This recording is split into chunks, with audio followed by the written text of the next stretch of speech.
A millionaire cared for his blind son for 20 years, until one day, suspecting something, he decided to install cameras at home, and what he saw in the recordings left him in shock.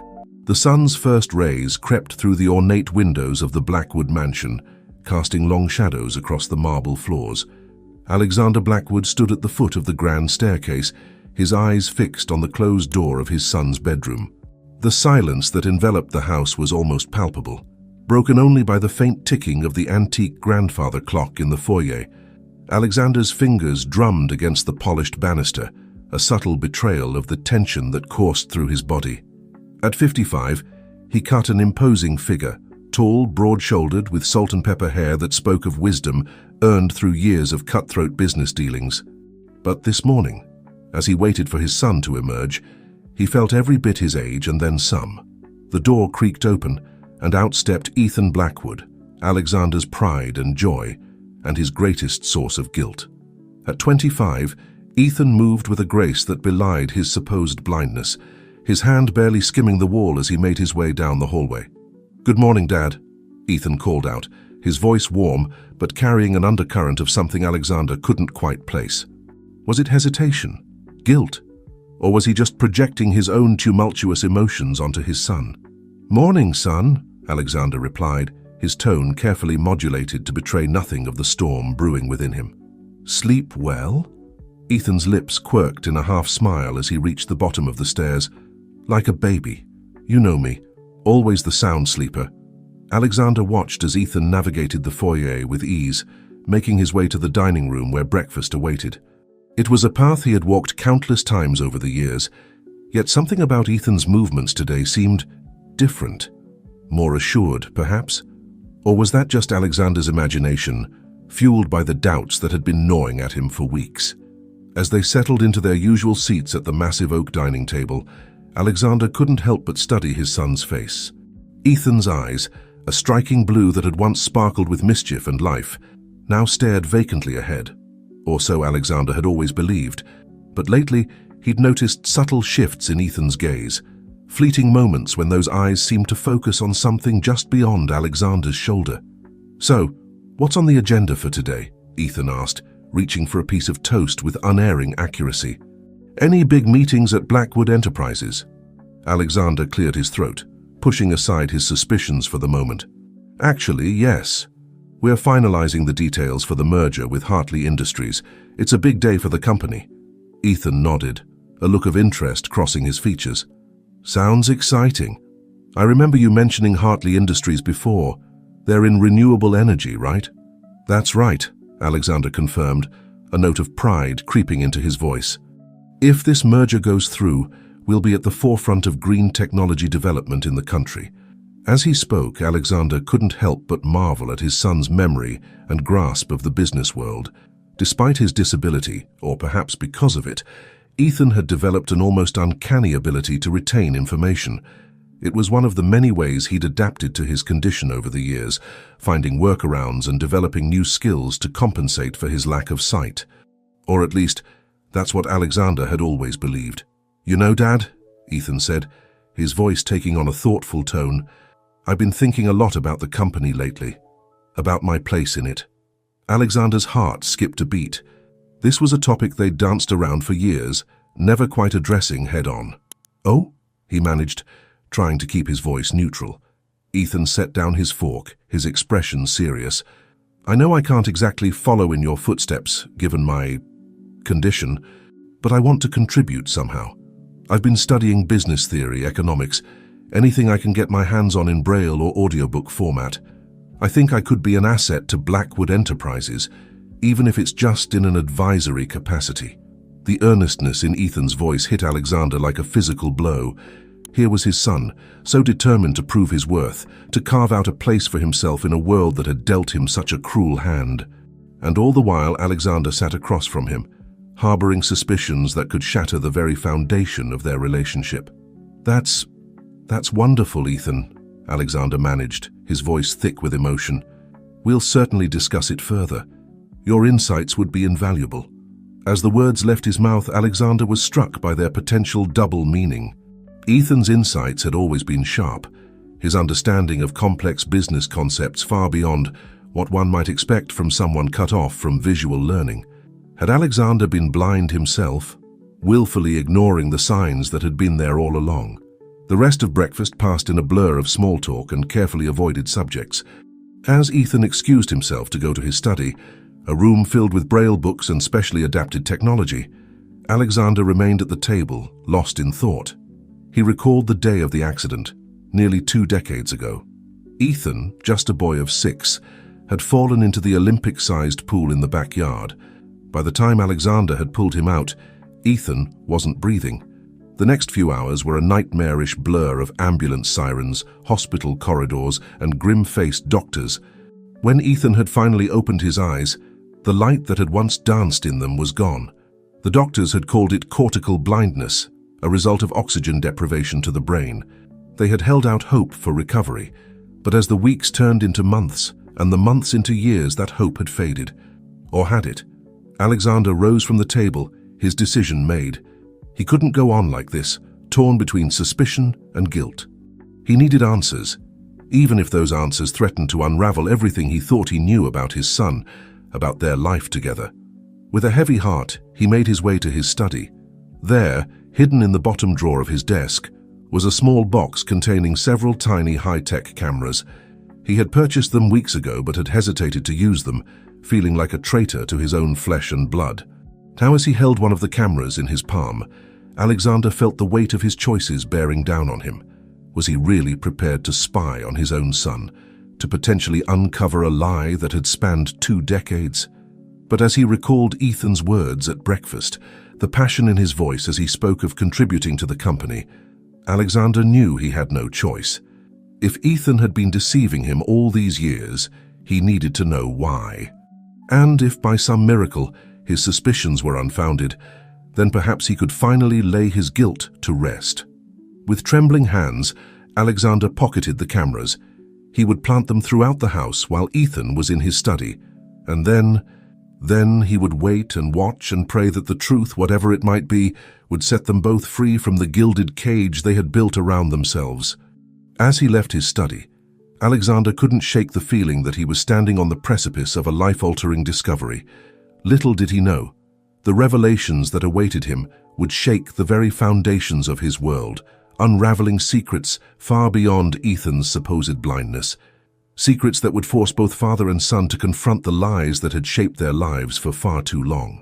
The soft whir of the air conditioning system was the only sound that broke the tense silence in Alexander Blackwood's home office. His eyes, bloodshot from hours of staring at the computer screen, darted between multiple camera feeds displayed before him. Each window showed a different part of the sprawling mansion: the living room, the kitchen, the hallways, and most importantly, Ethan's private study. For 3 days, Alexander had been living a double life. By day, he was the doting father and successful businessman, going through the motions of his normal routine. But by night, he transformed into a silent observer, scrutinizing every move his son made when he thought no one was watching. As the clock on his desk ticked past midnight, Alexander's weary eyes caught a flicker of movement on one of the screens. Ethan was leaving his bedroom, moving with a surety that sent a chill down Alexander's spine. There was no hesitation in his son's steps, no cautious hand outstretched to feel for obstacles. Ethan navigated the darkened hallway as if he could see every shadow, every contour. Alexander leaned closer to the screen, his heart pounding. He watched as Ethan made his way to the library, a room filled floor to ceiling with books that ostensibly he could never read. With bated breath, Alexander switched to the library feed, waiting to see what would happen next. What he witnessed in the next few minutes shattered the last remnants of his denial. Ethan approached one of the towering bookshelves, his fingers skimming the spines of the books, not with the tentative touch of a blind man reading Braille, but with the purposeful search of someone looking for a specific title. After a moment, he pulled out a large leather-bound volume, a first edition of The Great Gatsby that Alexander had gifted him years ago, never imagining he'd be able to appreciate its beauty. As Ethan settled into an armchair, book in hand, Alexander felt a mix of emotions surge through him: shock, betrayal, anger, and underneath it all, a perverse sense of relief. His suspicions hadn't been unfounded after all, but the confirmation brought him no joy, only a deep, aching sense of loss. For nearly an hour, Alexander watched as Ethan read, his eyes moving across the pages with unmistakable focus. Occasionally, Ethan would pause, squint, or bring the book closer to his face, suggesting that his vision, while present, was far from perfect. But there was no denying the truth any longer. Ethan could see. As the reality of the situation sank in, Alexander's mind raced with questions. How long had this deception been going on? Why would Ethan maintain such an elaborate lie? And perhaps most painfully, how had he, as a father, been so blind to the truth? The sound of a book snapping shut jolted Alexander back to the present. On the screen, Ethan was returning The Great Gatsby to its place on the shelf. But instead of heading back to his room, he made his way to the French doors leading to the backyard. Alexander switched feeds again, following his son's progress through the garden. The full moon cast an ethereal glow over the manicured lawns and carefully tended flower beds. Ethan moved through this silver-tinged world with ease, pausing occasionally to touch a bloom or inhale the night air. As Ethan approached the Olympic-sized pool, the site of the accident that had supposedly robbed him of his sight, Alexander felt his chest tighten. He watched, barely breathing, as Ethan stood at the pool's edge, gazing into its still waters. For a long moment, Ethan remained motionless, a solitary figure bathed in moonlight. Then, to Alexander's astonishment, he began to remove his clothes. First his shirt, then his pants, until he stood naked at the pool's edge, his pale skin almost luminous in the darkness. With a grace that spoke of years of hidden practice, Ethan dove into the pool. Alexander watched, transfixed, as his son cut through the water with powerful strokes, his movements fluid and assured. This was no blind man feeling his way through the water. This was a skilled swimmer, one who had clearly spent countless secret hours honing his abilities. As Ethan completed lap after lap, Alexander felt tears begin to roll down his cheeks. The enormity of the lie, the years of deception, crashed over him like a tidal wave. How many nights had Ethan sneaked out here, swimming under the cover of darkness? How many other secrets was he hiding? After what seemed like an eternity, Ethan finally emerged from the pool, water cascading off his lean frame. He stood for a moment, face tilted up to the sky, before reaching for a towel he had apparently hidden nearby. As he dried himself off, Alexander could see a small smile playing on his son's lips, a smile of satisfaction, of freedom. It was a smile Alexander had never seen before, and its presence on his son's face felt like a knife twisting in his gut. Suddenly, Alexander couldn't bear to watch any longer. He switched off the monitors, plunging his office into darkness. In the silence that followed, he could hear his own ragged breathing, could feel the rapid pounding of his heart. What was he supposed to do with this knowledge? Confront Ethan? Pretend he had never discovered the truth? The thought of continuing this charade, of playing along with Ethan's deception, made Alexander feel physically ill. But the alternative, a confrontation that would irrevocably change their relationship, seemed equally daunting. As the first light of dawn began to creep through the windows, Alexander made his way to his bedroom on unsteady legs. He hadn't slept in days, and the weight of his discovery pressed down on him like a physical force. But sleep, he knew, would be elusive. Lying in his bed, staring at the ceiling, Alexander's mind wandered to the future. The merger with Hartley Industries, once so important, now seemed trivial in comparison to the crisis unfolding within his own home. How could he focus on business when his entire personal life felt like it was built on quicksand? And yet, as the CEO of Blackwood Enterprises, he couldn't simply check out. The merger was too important, the stakes too high. Thousands of jobs depended on its success, not to mention the potential impact on clean energy development. Alexander knew he would have to find a way to compartmentalize, to keep his personal turmoil from affecting his professional judgment. But even as he tried to focus on the upcoming board meeting, his thoughts kept circling back to Ethan. What would happen when they sat across from each other at the breakfast table in a few short hours? How could he look into those eyes he now knew could see, and pretend nothing had changed? As the sun rose higher in the sky, painting the room in warm hues, Alexander made a decision. He couldn't confront Ethan, not yet. He needed time to process, to plan his next move carefully. For now he would continue the charade, playing the role of the unsuspecting father, while he grappled with the implications of what he had discovered. With a heavy sigh, Alexander dragged himself out of bed and into the shower. As the hot water cascaded over him, he tried to steel himself for the day ahead. He had meetings to attend, a company to run, a merger to finalize, and all the while, he would be carrying the weight of this explosive secret. As he dressed in one of his impeccably tailored suits, armor for the corporate battlefield, Alexander caught sight of his reflection in the mirror. The man staring back at him looked older, more careworn than he had just days ago. The knowledge he now possessed had aged him, etching new lines of worry onto his face. Taking a deep breath, Alexander straightened his tie and squared his shoulders. He had built an empire from the ground up, had weathered countless storms in the business world. Surely, he told himself, he could navigate this personal crisis with the same determination and skill. But as he made his way downstairs, hearing the sounds of Ethan moving about in the kitchen, Alexander felt a flutter of panic in his chest. The true test was about to begin. Could he sit across from his son, engage in their usual morning banter, all while knowing the truth? As he paused outside the kitchen door, gathering his courage, Alexander couldn't shake the feeling that this was just the beginning. The revelation of Ethan's sight was earth-shattering, yes, but something deep in his gut told him there were more secrets lurking beneath the surface, secrets that, once revealed, would change everything he thought he knew about his life, his family, and himself. With one final, steadying breath, Alexander pushed open the kitchen door, ready to begin the most challenging performance of his life. Little did he know the web of lies and half-truths he was about to step into was far more tangled and treacherous than he could have ever imagined.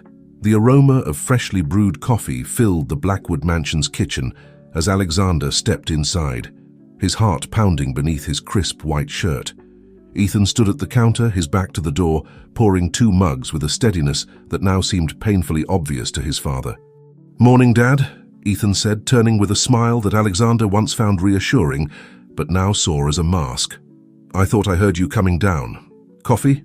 Alexander forced a smile, accepting the mug with a nod. "Thanks, son. You're up early." Ethan shrugged, his unseeing act impeccable. "Couldn't sleep. Excited about your big day, I guess. The merger, right?" "That's right," Alexander replied, studying his son's face for any sign of deception. It's a crucial day for Blackwood Enterprises. As they settled into their usual spots at the kitchen island, Alexander found himself hyper-aware of every move Ethan made. The way he reached for the sugar bowl without hesitation, the subtle shift of his eyes as he tracked the movement of Alexander's hand, it all seemed so glaringly obvious now. You know, Dad," Ethan began, his tone casual but with an undercurrent of something more, "I've been thinking about what we discussed the other day, about me taking on a role at the company." Alexander nearly choked on his coffee. "Oh?" he managed, trying to keep his voice steady. Ethan nodded, his gaze fixed somewhere over Alexander's left shoulder, a trick, Alexander now realized, that his son had perfected over years of deception. "I know it might seem unconventional given my condition, but I really think I could bring a unique perspective to the table." The irony of Ethan's words wasn't lost on Alexander.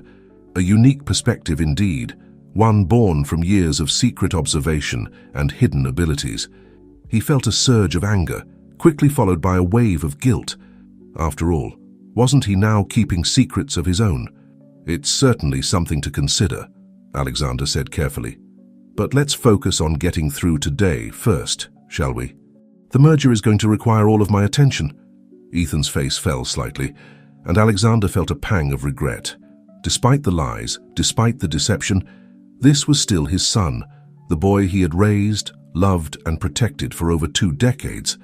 The complexity of his emotions threatened to overwhelm him. "Of course," Ethan said, recovering quickly. "I didn't mean to add to your stress. I know how important this deal is." Alexander nodded, grateful for the chance to change the subject. "It's more than just a business deal, Ethan. If this merger goes through, we'll be at the forefront of clean energy innovation. It could change the world." As he spoke, Alexander couldn't help but think of the other change looming on the horizon, the inevitable confrontation that would alter their family dynamic forever. But for now, he had to push those thoughts aside. The merger demanded his full attention. "I should get going," Alexander said, draining the last of his coffee. "Big day ahead." Ethan stood, his movements fluid and assured. "Good luck, Dad. I know you'll knock 'em dead." Alexander froze for a moment, struck by his son's choice of words. Knock 'em dead. Such a visual phrase for someone supposedly blind from childhood. Was Ethan slipping up, or was Alexander reading too much into every little thing? With a final nod to his son, Alexander left the kitchen, his mind a whirlwind of conflicting thoughts and emotions. As he made his way to the garage, he couldn't shake the feeling that he was leaving more than just his home behind. He was leaving behind a life he had thought he understood, stepping into a new reality where nothing was as it seemed. The drive to Blackwood Enterprises headquarters was a blur of city streets and internal turmoil.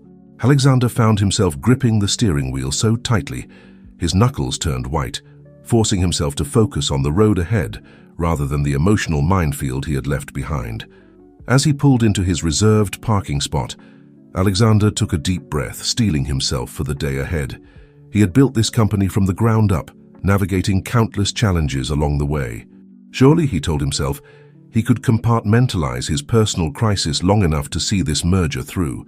The lobby of Blackwood Enterprises was a hive of activity, buzzing with the energy of a company on the brink of a major deal.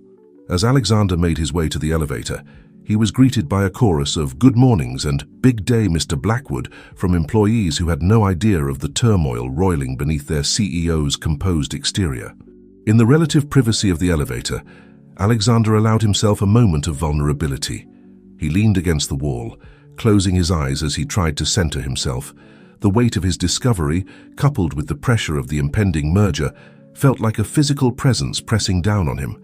The soft ding of the elevator reaching the top floor jolted him back to reality.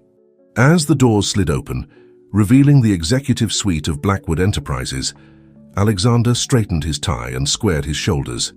It was time to be the leader his company needed.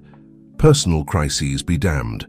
His assistant, Margaret, was waiting for him as he stepped out of the elevator.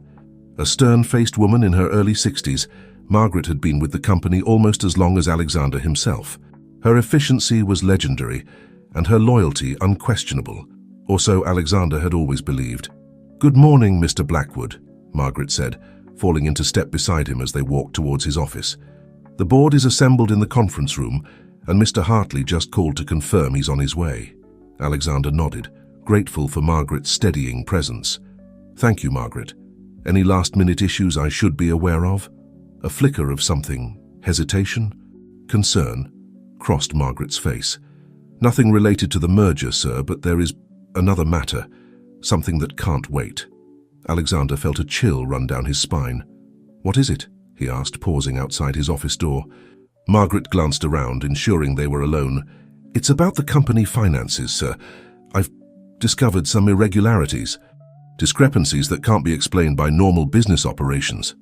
The world seemed to tilt on its axis as Margaret's words sank in. Financial irregularities? On top of everything else?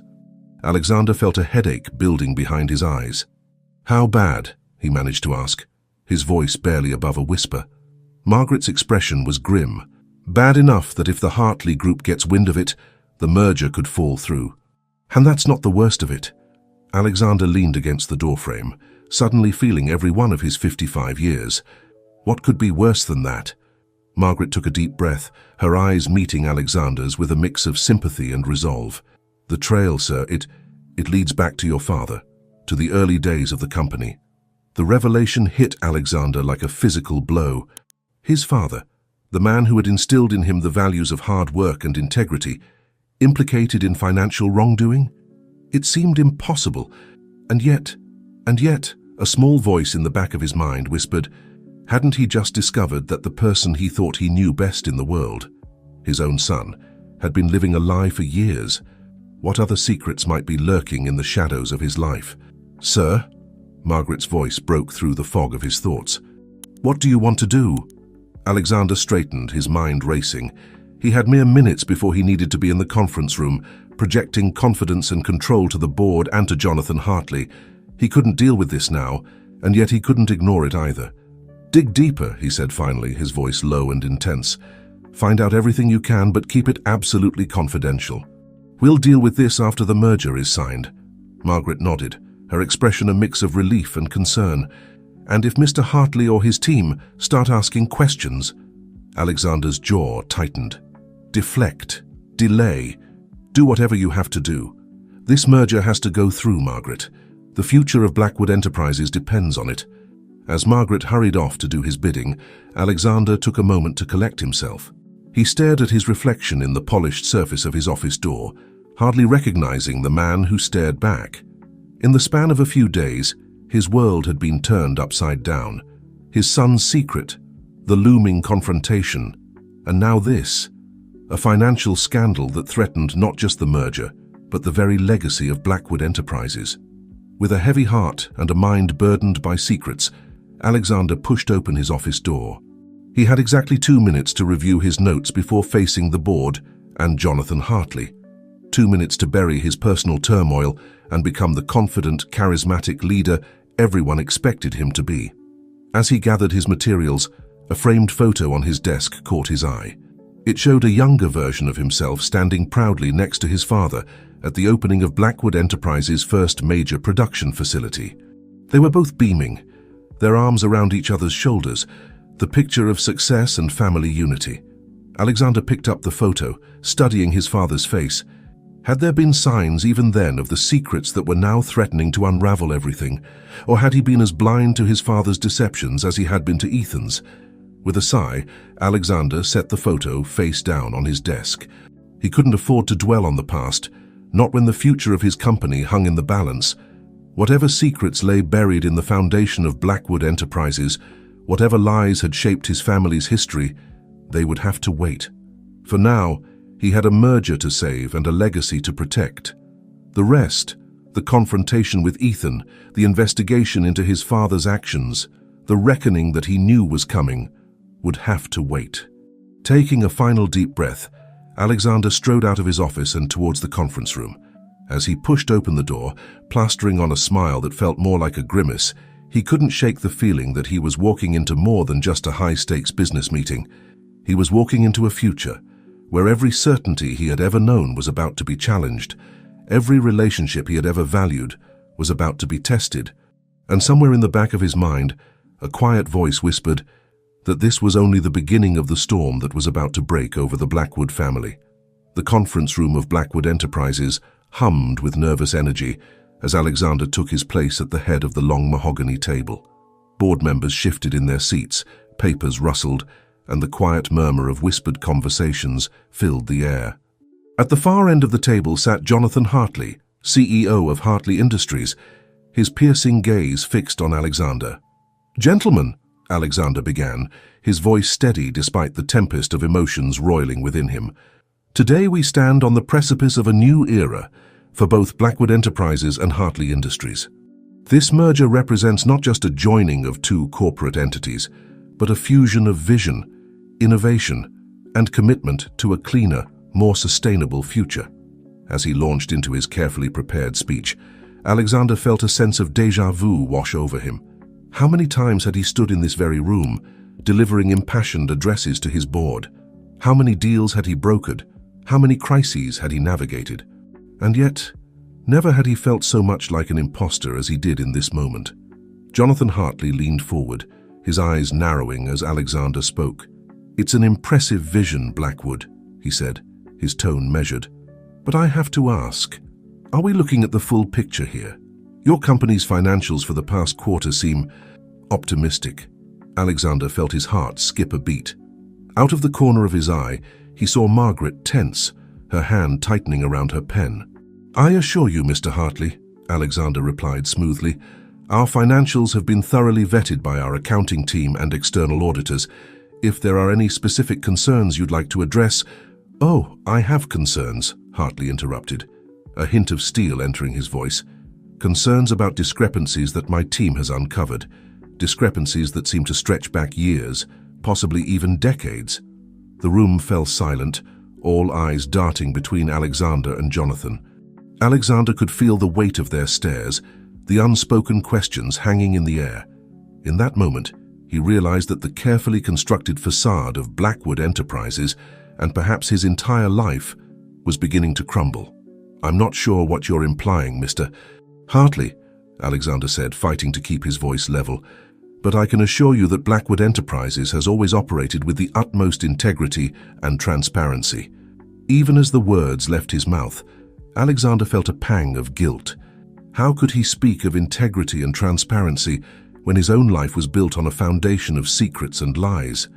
The image of Ethan, swimming confidently in the moonlit pool, flashed through his mind. Jonathan Hartley's lips curled into a humorless smile. Integrity and transparency. Interesting choice of words, Blackwood. Tell me, does that integrity extend to your family as well? To the way you've run this company since taking over from your father? Alexander felt as though the floor had dropped out from beneath him. How much did Hartley know? How deep had his investigation gone? He opened his mouth to respond, but before he could form the words, a commotion outside the conference room caught everyone's attention. The door burst open, and to Alexander's shock and horror, Ethan strode in. Gone was the hesitant gait of a blind man. His son moved with purpose, his eyes clear and focused, scanning the room before locking onto Alexander. "Dad," Ethan said, his voice ringing out in the stunned silence. "We need to talk." "Now." The board members erupted into confused murmurs. Jonathan Hartley leaned back in his chair, a look of grim satisfaction on his face. And Alexander felt the last vestiges of his carefully constructed world begin to disintegrate. "Ethan," he managed, his voice barely above a whisper, "what are you doing here?" Ethan's gaze never wavered. "Ending the lie. All of the lies. It's time for the truth to come out, Dad. About me, about the company, about everything." Alexander's mind raced. How had Ethan known to come here? How had he even gotten into the building? And most pressingly, what did he mean by everything? Before he could formulate a response, Margaret stepped forward, her face a mask of determination. "Mr. Blackwood," she said, addressing not Alexander but Ethan, "I'm afraid this isn't the time or place for—" "It's exactly the time and place," Ethan cut her off. "Because you're part of this too, aren't you, Margaret? You've known all along. About me, about Grandpa's creative accounting, about Dad's desperate attempts to keep it all hidden." The room erupted into chaos. Board members shouted questions. Jonathan Hartley demanded answers. And through it all, Alexander stood frozen, watching as the pillars of his life came crashing down around him. "Enough!" The shout came not from Alexander, but from a corner of the room where an elderly man had risen to his feet. It took Alexander a moment to recognize him. Walter Green, the oldest member of the board, and his father's closest friend. "If we're going to air dirty laundry," Walter said, his voice quavering but determined, "then let's do it properly. It's time the whole truth came out." As all eyes turned to Walter, Alexander felt a surge of dizziness. The room seemed to spin around him, faces blurring into a kaleidoscope of accusation and betrayal. He gripped the edge of the table, trying to steady himself.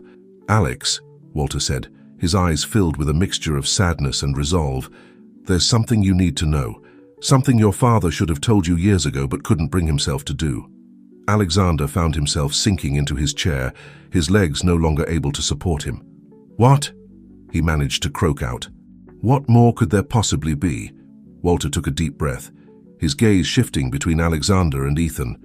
"It's about Ethan's adoption, or rather, the fact that he wasn't adopted at all." The silence that fell over the conference room was deafening. Alexander's world narrowed to a pinpoint, focused solely on Walter's weathered face and the impossible words that had just left his lips. "Ethan, not adopted? How could that be?" "What are you saying, Walter?" Alexander finally managed, his voice barely above a whisper.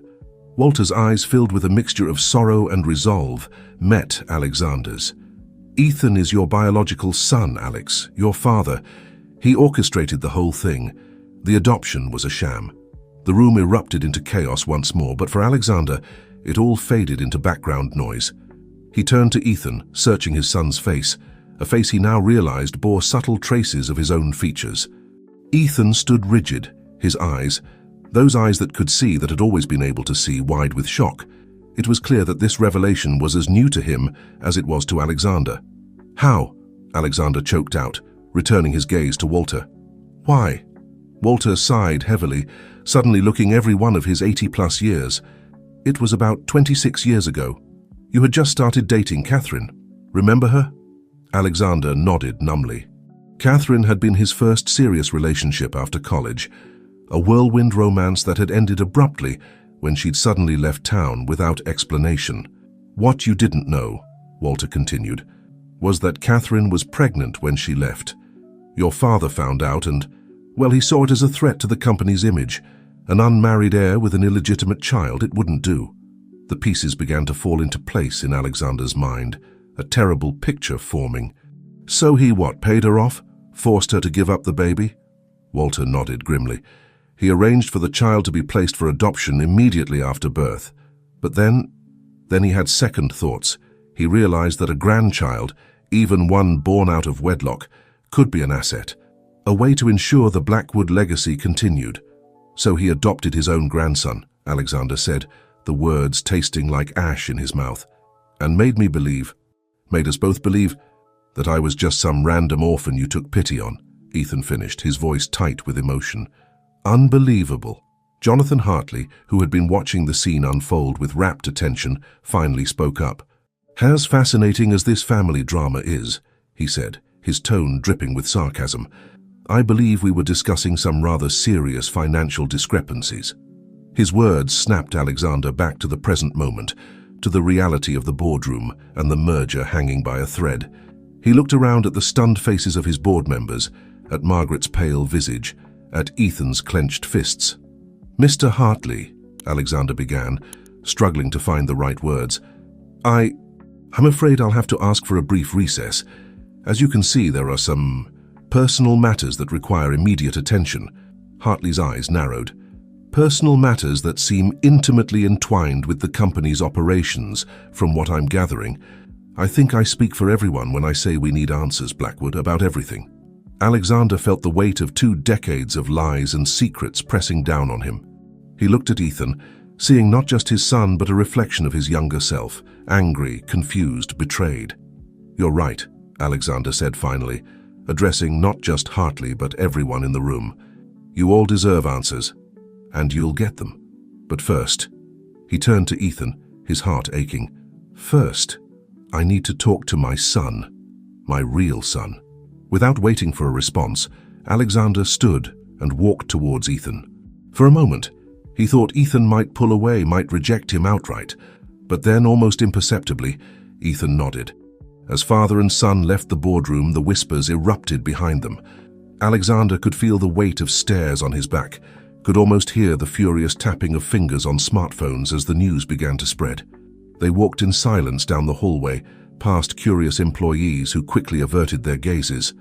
Alexander led them to his private office, closing the door behind them with a soft click that seemed to echo with finality. Inside, Ethan immediately moved to the window, staring out at the city skyline. Alexander watched him, really seeing him perhaps for the first time. The straight spine, the confident posture, all signs of a young man who had been hiding his true self for far too long. How long have you known? Alexander asked quietly. About your sight, I mean. Ethan's shoulders tensed. I never completely lost it, he admitted, still facing the window. The doctors said the damage from the incident might not be permanent, that with time and therapy I might regain some vision. Alexander felt a fresh wave of guilt wash over him. Why didn't you tell me? Why keep up the charade for so long? Ethan turned then, his eyes, so like Alexander's own, filled with a storm of emotions. At first it was because I was angry at you for the accident, for not watching me closely enough, but then, he paused, swallowing hard. Then it became about protection. Protection? Alexander echoed, confused. Ethan nodded. I overheard you one night talking to Mum. You were so racked with guilt, so determined to make things right. I thought if you knew I could see, you'd leave. That you'd think your job was done. The words hit Alexander like a physical blow. All these years he'd thought he was protecting Ethan, when in reality, Ethan had been the one trying to protect him. Oh, Ethan, Alexander breathed, taking a step towards his son. I love you, you're my son, nothing could ever change that. A bitter laugh escaped Ethan's lips. Your son, right. Turns out that's truer than either of us knew, huh? The reminder of Walter's revelation hung heavy between them. Alexander ran a hand through his hair, feeling the weight of years of deception pressing down on him. I swear to you, Ethan, I had no idea, he said earnestly. If I had known... What? Ethan challenged. What would you have done differently? Would you have told me the truth about my site? About the company's finances? About anything? Alexander opened his mouth to respond, but found he had no answer. The truth was, he didn't know what he would have done. He'd spent so long living in a world of half-truths and carefully maintained facades that the idea of pure, unvarnished honesty seemed almost foreign. Ethan shook his head, a look of disappointment crossing his features. "That's what I thought," he said quietly. A heavy silence fell between them, filled with years of unspoken truths and missed opportunities. Alexander looked at his son, truly his son in every sense of the word, and felt a deep ache in his chest. How had they come to this? "Where do we go from here?" Alexander finally asked, his voice barely above a whisper. Ethan turned back to the window, his reflection superimposed over the city skyline. "I don't know, Dad," he said, the word Dad carrying a weight it never had before. "But I do know one thing." "What's that?" Alexander asked, dreading the answer. Ethan's eyes met his in the reflection of the glass. "No more lies, no more secrets. Whatever happens next, it happens in the light." As Ethan's words hung in the air, Alexander felt something shift within him. The burden of secrets he'd carried for so long began to lift, replaced by a terrifying but exhilarating sense of possibility. "Okay," he said, squaring his shoulders. "No more lies. No more secrets." He moved to stand beside Ethan at the window, father and son side by side, their reflections merging with the city beyond. "We face whatever comes next, together, as a family." Ethan nodded, a ghost of a smile playing at the corners of his mouth. "As a family," he echoed. For a moment they stood in silence, looking out at the world that suddenly seemed so much larger and more complex than it had just hours before. Then, with a shared nod of understanding, they turned back towards the door. It was time to face the music, time to confront the board, deal with Jonathan Hartley, and begin the long, painful process of unraveling decades of deception. But as Alexander reached for the door handle, he felt a sense of strength he hadn't experienced in years. Whatever challenges lay ahead, whatever consequences they might face, they would face them together. No more shadows, no more lies. It was time for the truth to finally fully come to light. As they stepped back into the hallway, Alexander couldn't help but feel that this was more than just a turning point for their family. It was a new beginning for Blackwood Enterprises, for their legacy and for themselves. The road ahead would be difficult, but for the first time in years, Alexander felt ready to face it head-on. With Ethan by his side, his true son in every sense, Alexander walked back towards the boardroom, ready to confront the past and forge a new future, one built on honesty, transparency, and the unbreakable bond between father and son. The boardroom fell silent as Alexander and Ethan re-entered, the tension palpable in the air. Jonathan Hartley sat at the far end of the table, his fingers steepled in front of him, a look of calculated interest on his face. The board members shifted uncomfortably in their seats, while Margaret stood rigidly in the corner, her usually impassive face etched with worry. Alexander took a deep breath, squaring his shoulders as he faced the room. Ethan stood beside him, their shoulders nearly touching, a united front against the storm that was about to break. "Ladies and gentlemen," Alexander began, his voice steadier than he felt, "I owe you all an explanation. And more than that, I owe you the truth. The whole truth, no matter how difficult or damaging it might be." He paused, looking around the room, meeting each person's gaze. These were people who had trusted him, who had built their careers on the foundation of Blackwood Enterprises. They deserved nothing less than complete honesty. "For years," Alexander continued, "I've prided myself on running this company with integrity and transparency. I've demanded the highest ethical standards from each and every one of you. But the truth is, I've been living a lie. We've all been living a lie." A murmur went through the room, but Alexander pressed on. "It started long before my time, with my father. The financial irregularities that Mr. Hartley's team uncovered, they're real. My father used the company as a front for questionable financial practices. Practices that continued under my leadership, though I swear to you I was unaware of their full extent until recently." Jonathan Hartley leaned forward, his eyes narrowing. "Are you admitting to fraud, Mr. Blackwood?" Alexander met his gaze squarely. "I'm admitting to negligence, Mr. Hartley, to turning a blind eye to things I should have investigated more thoroughly. And yes, if the full audit reveals what I fear it might, there may be instances of fraud that occurred under my watch. The room erupted into chaos, board members shouting questions and demanding explanations. Alexander held up his hands, calling for silence. "Please," he said, his voice cutting through the din. "Let me finish. There's more you need to know." As the room quieted, Alexander turned to Ethan, receiving a small nod of encouragement. "Many of you have met my son, Ethan. What you don't know, what I didn't know until today, is that Ethan is not adopted. He's my biological son, hidden from me by my father in an attempt to protect the company's image." Gasps and whispers filled the room. Ethan stepped forward, his voice clear and strong. "It's true. I only learned of this myself today, but there's more." He paused, taking a deep breath. "I'm not blind. I haven't been for years. I've been pretending, out of a misguided attempt to protect my father, to protect all of you, really." The revelation seemed to stun the room into silence. Alexander watched as the board members exchanged glances, their expressions ranging from shock to disbelief to anger. Margaret stepped forward, her face pale but determined. "If we're laying all our cards on the table," she said, her voice trembling slightly, "then there's something else you should know." She turned to Alexander, apology written across her features. "I've known about the financial irregularities for years. Your father, he made me complicit. I stayed silent to protect the company, to protect you. I thought I was doing the right thing, but..." Alexander felt as if the floor was shifting beneath his feet. Margaret, his trusted right hand for decades, had known all along? He opened his mouth to respond, but Jonathan Hartley beat him to it. "Well," Hartley said, his tone caught between amusement and disgust, "this is certainly more than I bargained for when I came here to discuss a merger. I think it's safe to say that deal is off the table." Alexander nodded, a strange sense of relief washing over him, despite the dire circumstances.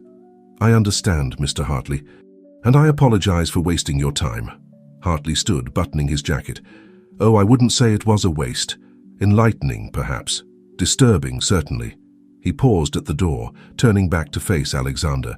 "For what it's worth, Blackwood, I respect your honesty today. It couldn't have been easy. But make no mistake, this isn't over. My legal team will be in touch." As Hartley left, the reality of the situation began to sink in. Alexander looked around at the shell-shocked faces of his board members, at Margaret's slumped shoulders, at Ethan's tense but supportive presence beside him. "I know you all have questions," Alexander said, his voice heavy with the weight of his confessions. "And you deserve answers. But before we go any further, I want you to know that I take full responsibility for what's happened here. Whatever consequences come, I'll face them. But I promise you this, from this moment forward, Blackwood Enterprises will operate with true transparency and integrity, no matter the cost." One of the board members, a woman named Diane, who had been with the company almost as long as Alexander, spoke up. "And how exactly do you propose to do that, Alex? The company's reputation will be in tatters once this gets out, and it will get out." Alexander nodded, acknowledging the truth of her words. "You're right, Diane. Our reputation will suffer. We may face legal consequences, financial penalties, but I believe we have an opportunity here, an opportunity to become the company we've always claimed to be." He moved to the head of the table, feeling the weight of every eye upon him. "I'm proposing a complete overhaul. Full disclosure of our financial history, cooperation with any investigations, a restructuring of our leadership, including my own role." A ripple of surprise went through the room at his last words. Alexander pressed on. "I'm prepared to step down as CEO if that's what the board decides is best for the company.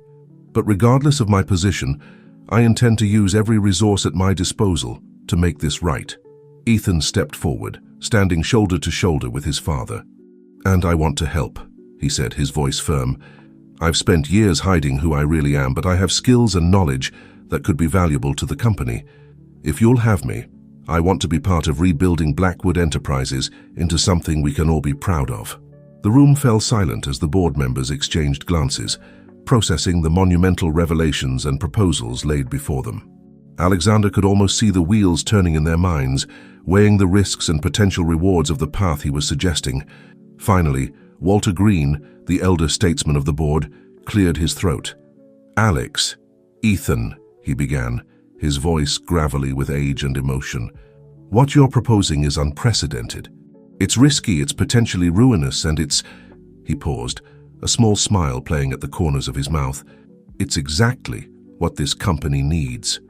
A murmur of agreement rippled through the room. Diane spoke up again, her tone cautious but not unkind. "It won't be easy. We'll be under intense scrutiny." The days following the explosive board meeting passed in a whirlwind of activity. Alexander, true to his word, had initiated a full-scale audit of Blackwood Enterprises, bringing in an independent team of forensic accountants to comb through decades of financial records. The company's legal team worked around the clock, preparing for the inevitable investigations and potential lawsuits. Ethan, meanwhile, had thrown himself into the task of learning every aspect of the business. His years of secret observation had given him a unique perspective, and his sharp mind quickly grasped the intricacies of corporate finance and operations. The board, initially skeptical, was gradually warming to his presence and ideas. It was a crisp autumn morning when Alexander found himself standing in front of the floor-to-ceiling windows in his office, looking out over the city he had once felt he owned. Now that sense of invincibility was gone, replaced by a humbling awareness of his own fallibility. A soft knock at the door pulled him from his reverie. "Come in," he called, turning to see Ethan enter, a stack of papers tucked under his arm. "Morning, Dad," Ethan said, the words still carrying a weight of newfound meaning. "I've been going over the preliminary audit reports. It's not good." Alexander nodded, gesturing for Ethan to take a seat. "I expected as much." "How bad are we talking?" Ethan spread the papers out on the desk, his face grave. "The irregularities go back further than we thought. Grandpa was cooking the books from the very beginning, and the environmental impact reports for our older facilities, they were falsified. We're looking at potential criminal charges, not to mention massive fines and civil suits." Alexander felt a heaviness settle in his chest. He had known it would be bad, but this was potentially company-ending. "What are our options?" Ethan leaned back in his chair, running a hand through his hair, a gesture so like Alexander's own that it momentarily took his breath away. "Legally, we're in trouble, but I've been thinking, what if we get ahead of this? What if we don't just come clean, but we use this as an opportunity to completely reinvent Blackwood Enterprises?" Alexander raised an eyebrow, intrigued despite the dire circumstances. "Go on." "We pivot," Ethan said, his eyes lighting up with enthusiasm. "We take every dirty secret, every environmental violation, every cooked book, and we lay it all out. But we don't just apologize, we commit to fixing it, all of it. We pour our resources into cleaning up our old facilities, into developing truly green technologies.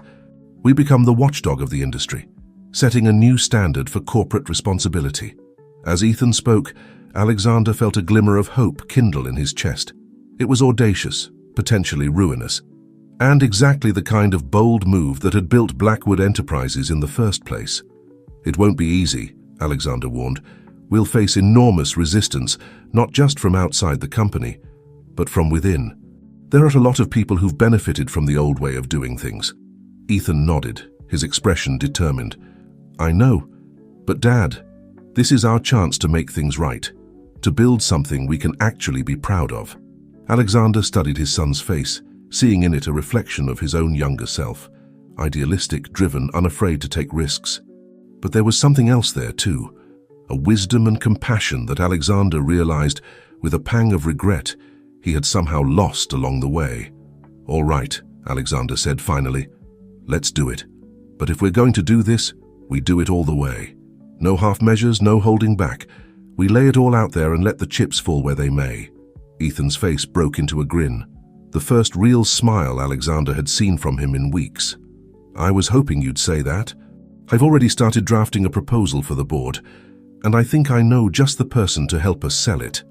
Before Alexander could ask who Ethan had in mind, there was another knock at the door.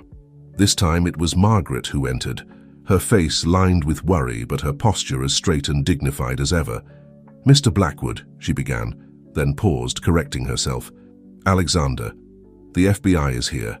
They're asking to speak with you." Alexander felt a chill run down his spine.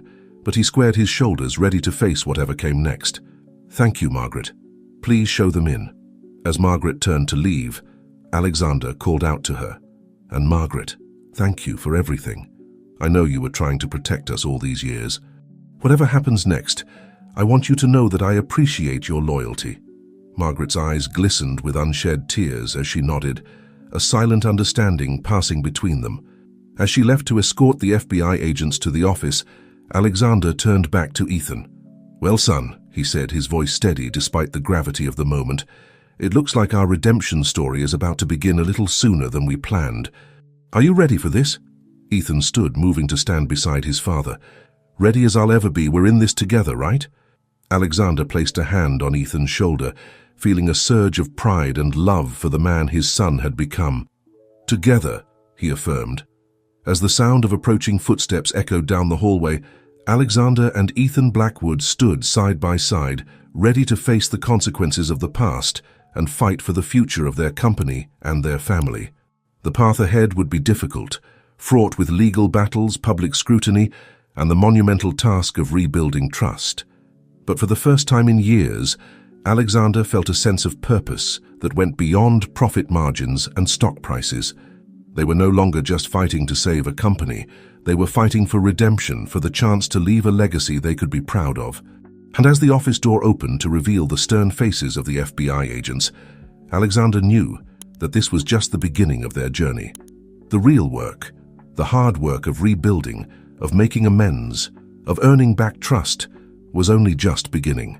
But with Ethan by his side and a newfound commitment to transparency and integrity, Alexander felt ready to face whatever challenges lay ahead.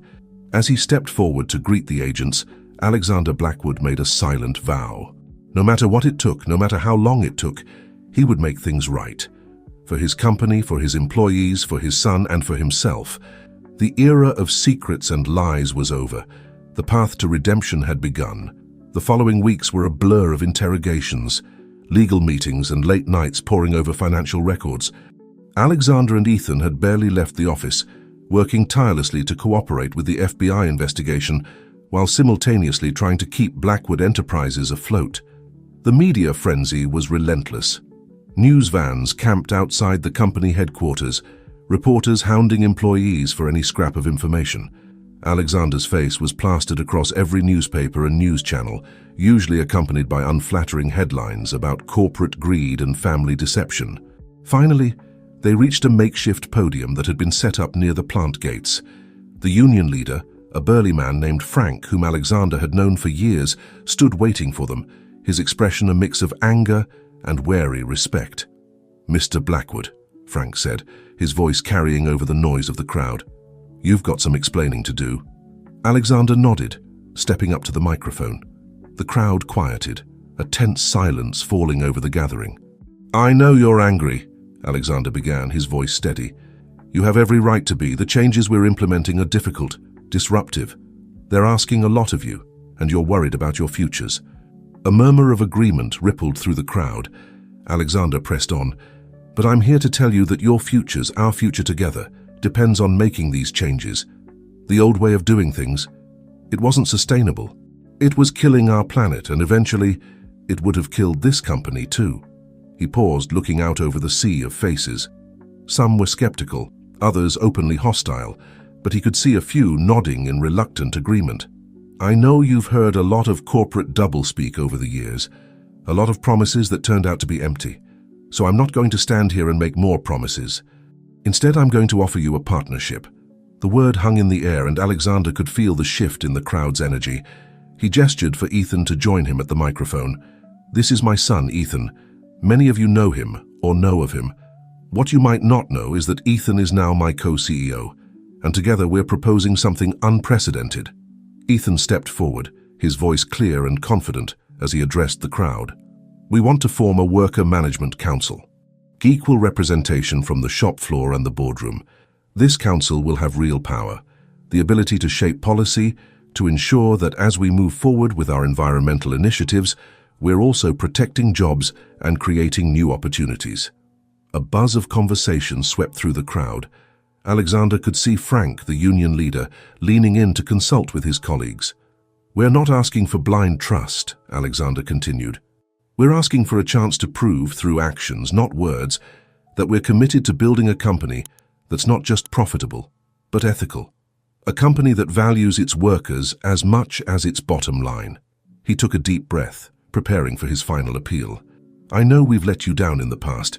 I know we've got a long way to go to earn back your trust, but I'm standing here today, asking you to take this journey with us, to be part of building something we can all be proud of." As Alexander finished speaking, a hush fell over the crowd. He could feel the weight of hundreds of eyes upon him, judging, considering. The next few moments would be crucial. Would they buy into this new vision or reject it as just another corporate ploy? Frank stepped forward, his expression unreadable. "You're asking for a lot, Blackwood.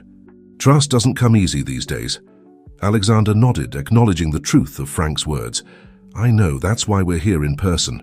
That's why we're offering real power sharing, not just lip service." Frank studied him for a long moment, then turned to the crowd.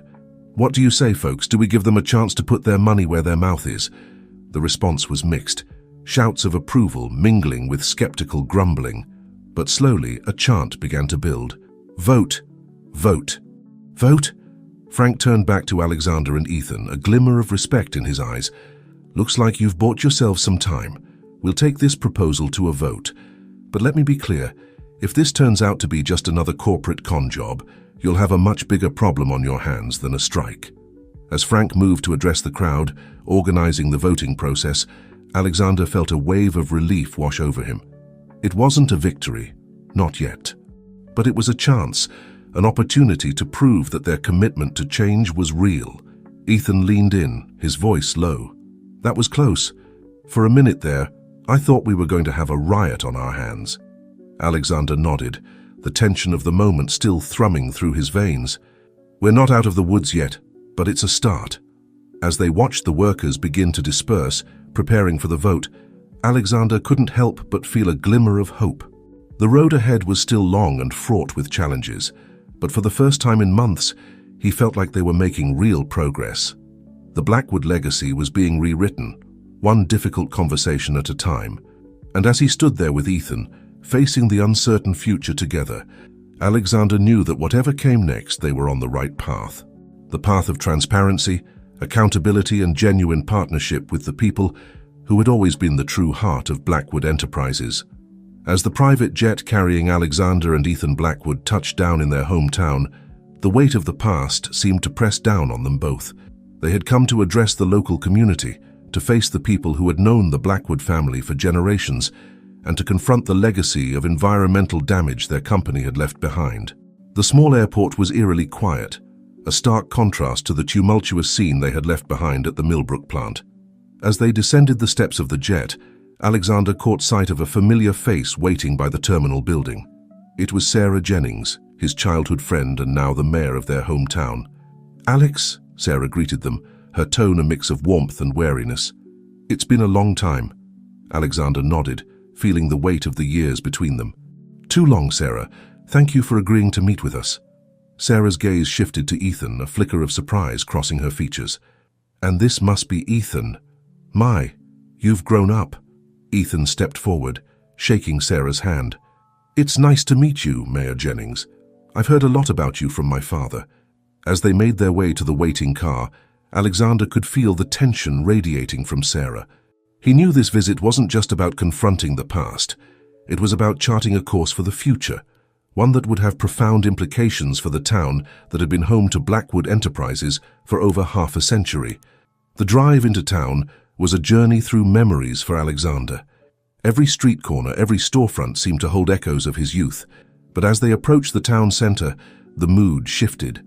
Alexander couldn't help but notice the subtle signs of economic struggle: closed shops, faded paintwork, a general air of neglect that hadn't been there in his childhood. "It's been tough," Sarah said, noticing his gaze. "When the old Blackwood plant downsized, it hit us hard.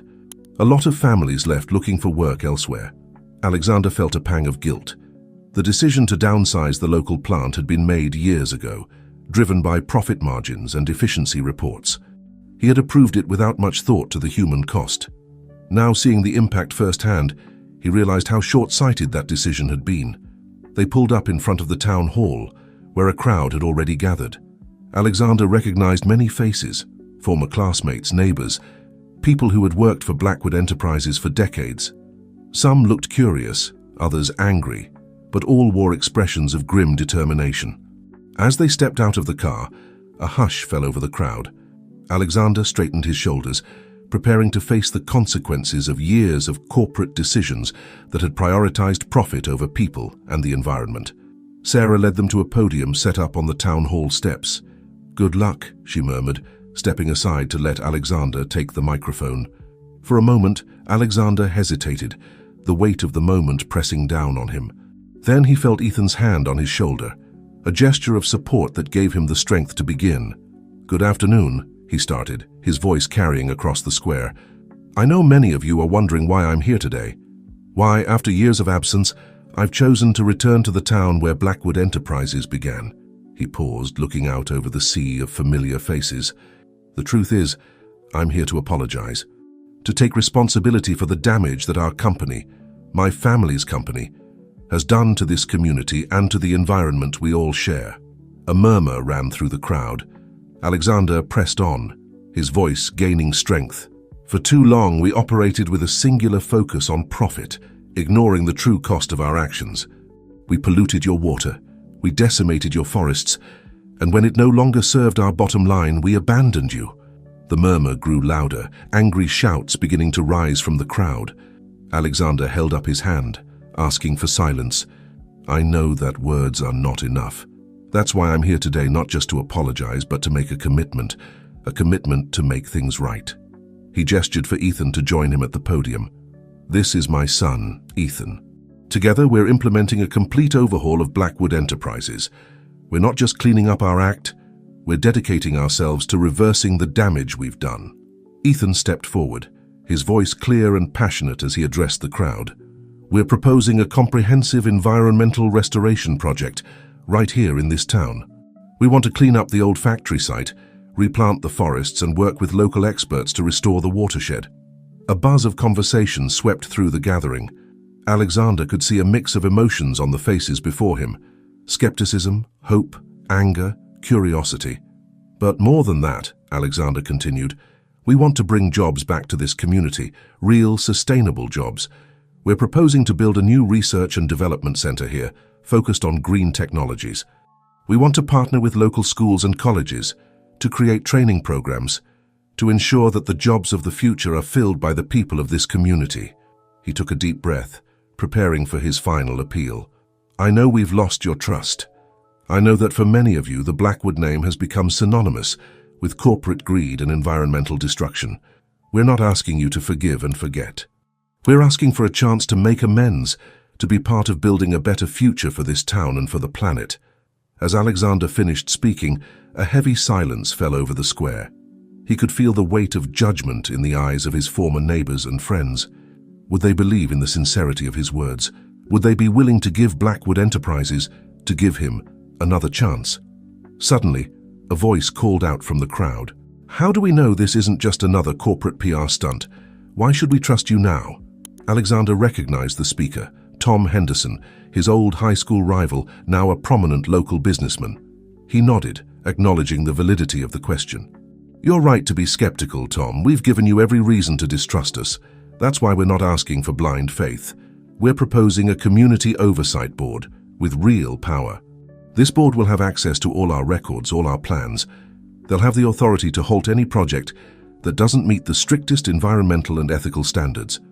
Another voice piped up, this time from an elderly woman Alexander recognized as his former neighbor. "And what about the people who lost their jobs when you closed the old plant? What about their families?" Ethan stepped forward to answer this one. "We've set aside a fund for restitution. Anyone who lost their job due to the plant closure will be offered either re-employment in our new facilities or compensation and job training. We can't undo the past, but we can try to make it right." As the questions continued, Alexander could feel a shift in the energy of the crowd. The initial hostility was giving way to cautious interest. People were engaging, asking tough but fair questions about timelines, budgets, and specifics of the proposed projects. The weeks following the town hall meeting were a whirlwind of activity for Alexander and Ethan Blackwood. They had set up temporary offices in their hometown, working tirelessly to turn their ambitious promises into concrete plans.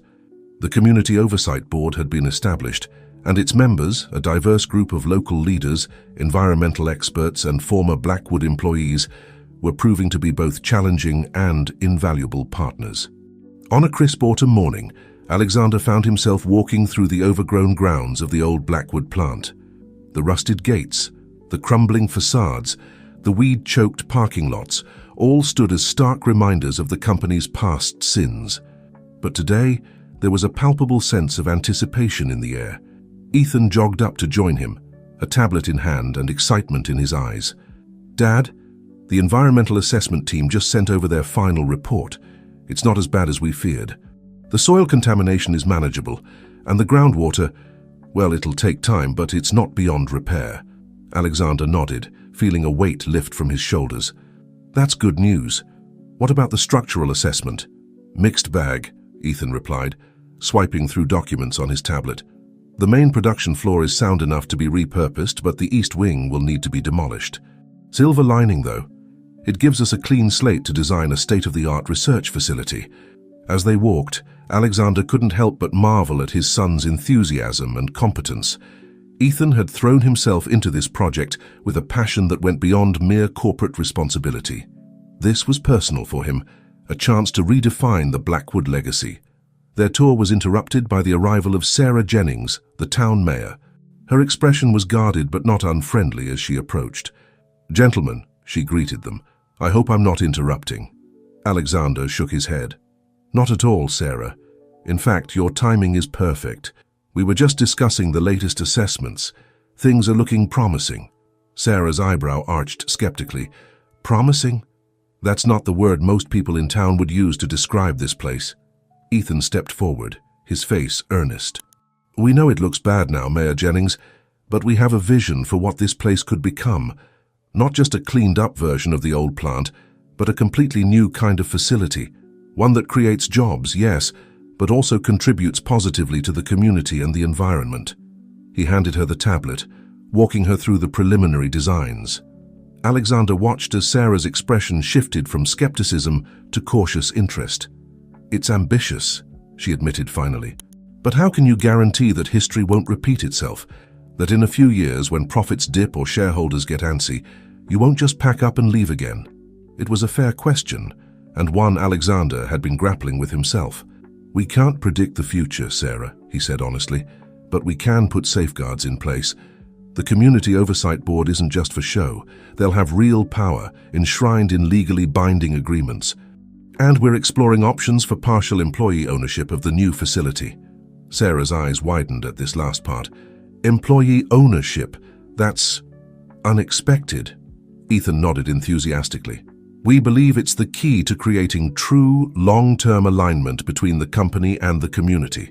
When the people working here have a genuine stake in its success, it changes the whole dynamic."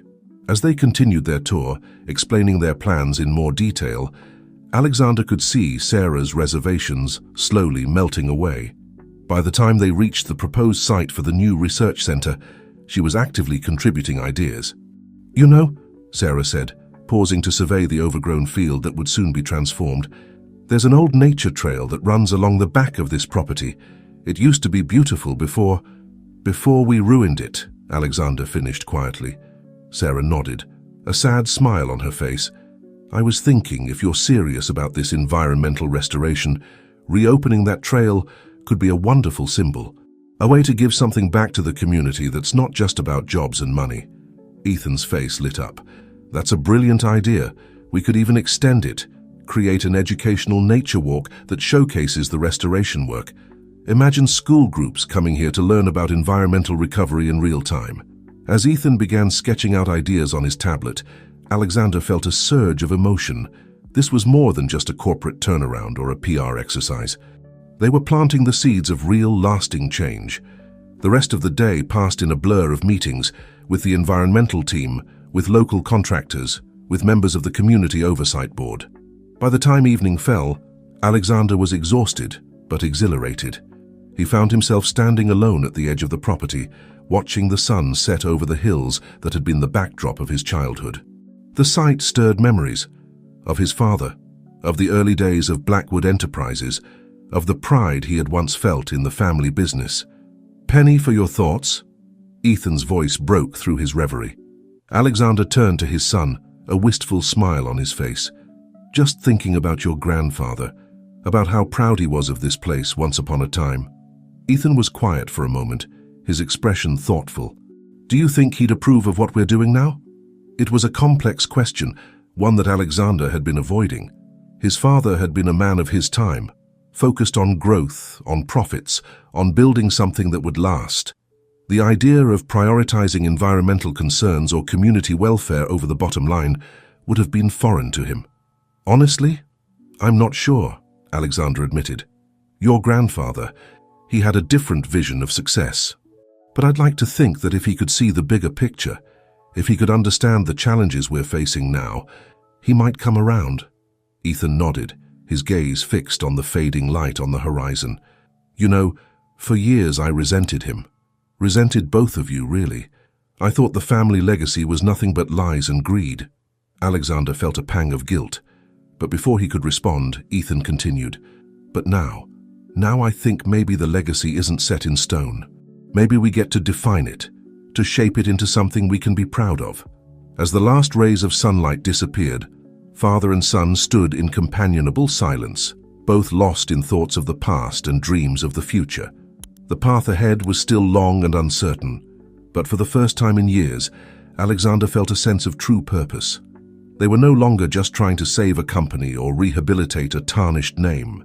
They were building something new, something that could make a real difference. And as the first stars began to twinkle in the darkening sky, Alexander allowed himself to hope that this moment, this project, this new vision might be the true legacy of the Blackwood name. The transformation of the old Blackwood plant was well underway, and the once derelict site now buzzed with activity. Crews worked tirelessly to remediate the soil, while architects and engineers collaborated on the designs for the new research facility. The change wasn't just physical. There was a palpable shift in the town's energy, a cautious optimism that grew stronger with each passing day. Alexander Blackwood stood at the edge of the construction site, watching as a group of local high school students toured the area. It was part of a new initiative, engaging the community's youth in the restoration process, teaching them about environmental science and sustainable technology. Ethan was leading the tour, his enthusiasm infectious as he explained the intricacies of bioremediation to the wide-eyed teenagers. "Quite a change from the old days, isn't it?" a familiar voice said from behind him. Alexander turned to see Frank, the union leader from the Millbrook plant, watching the scene with a mix of wonder and wariness. "Frank," Alexander greeted him, extending his hand. "I'm glad you could make it. What do you think?" Frank shook his hand, his grip firm. "It's impressive, I'll give you that. But I've got to ask, how's this playing with your shareholders? Last I heard, they weren't too thrilled with the direction you're taking." Alexander nodded, acknowledging the challenge. The past few months had seen intense debates in the boardroom, with some shareholders pushing for a more traditional approach to recovery.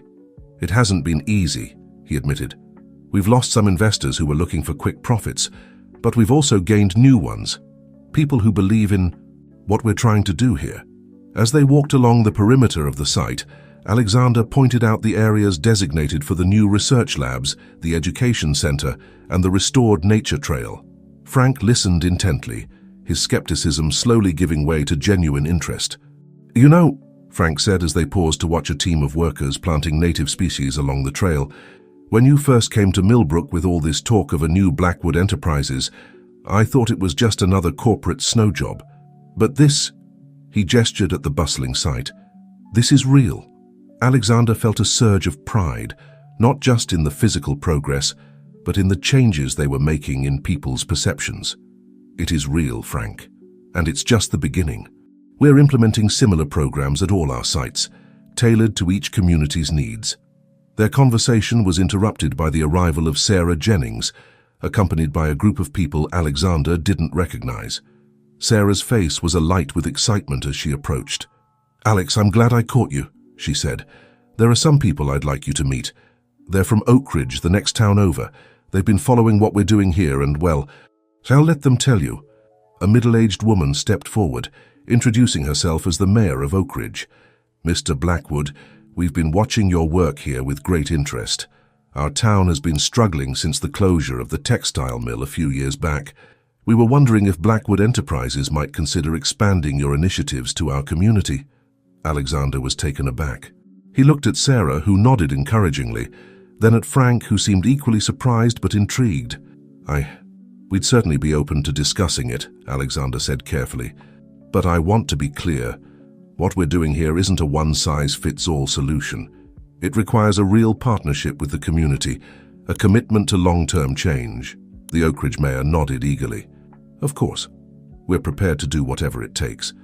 Your approach, combining environmental restoration with job creation and community engagement, it's exactly what we need.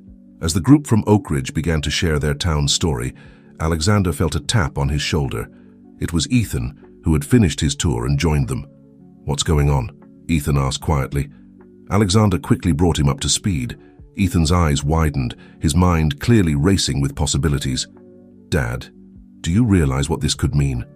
If we could replicate what we're doing here in other communities, it could change everything," Alexander finished, the magnitude of the opportunity dawning on him. The rest of the day was a whirlwind of discussions and impromptu planning sessions. As word spread that representatives from Oak Ridge were on site, more local officials arrived, eager to be part of the conversation. By evening, what had started as a casual inquiry had evolved into the framework for a multi-community revitalization initiative.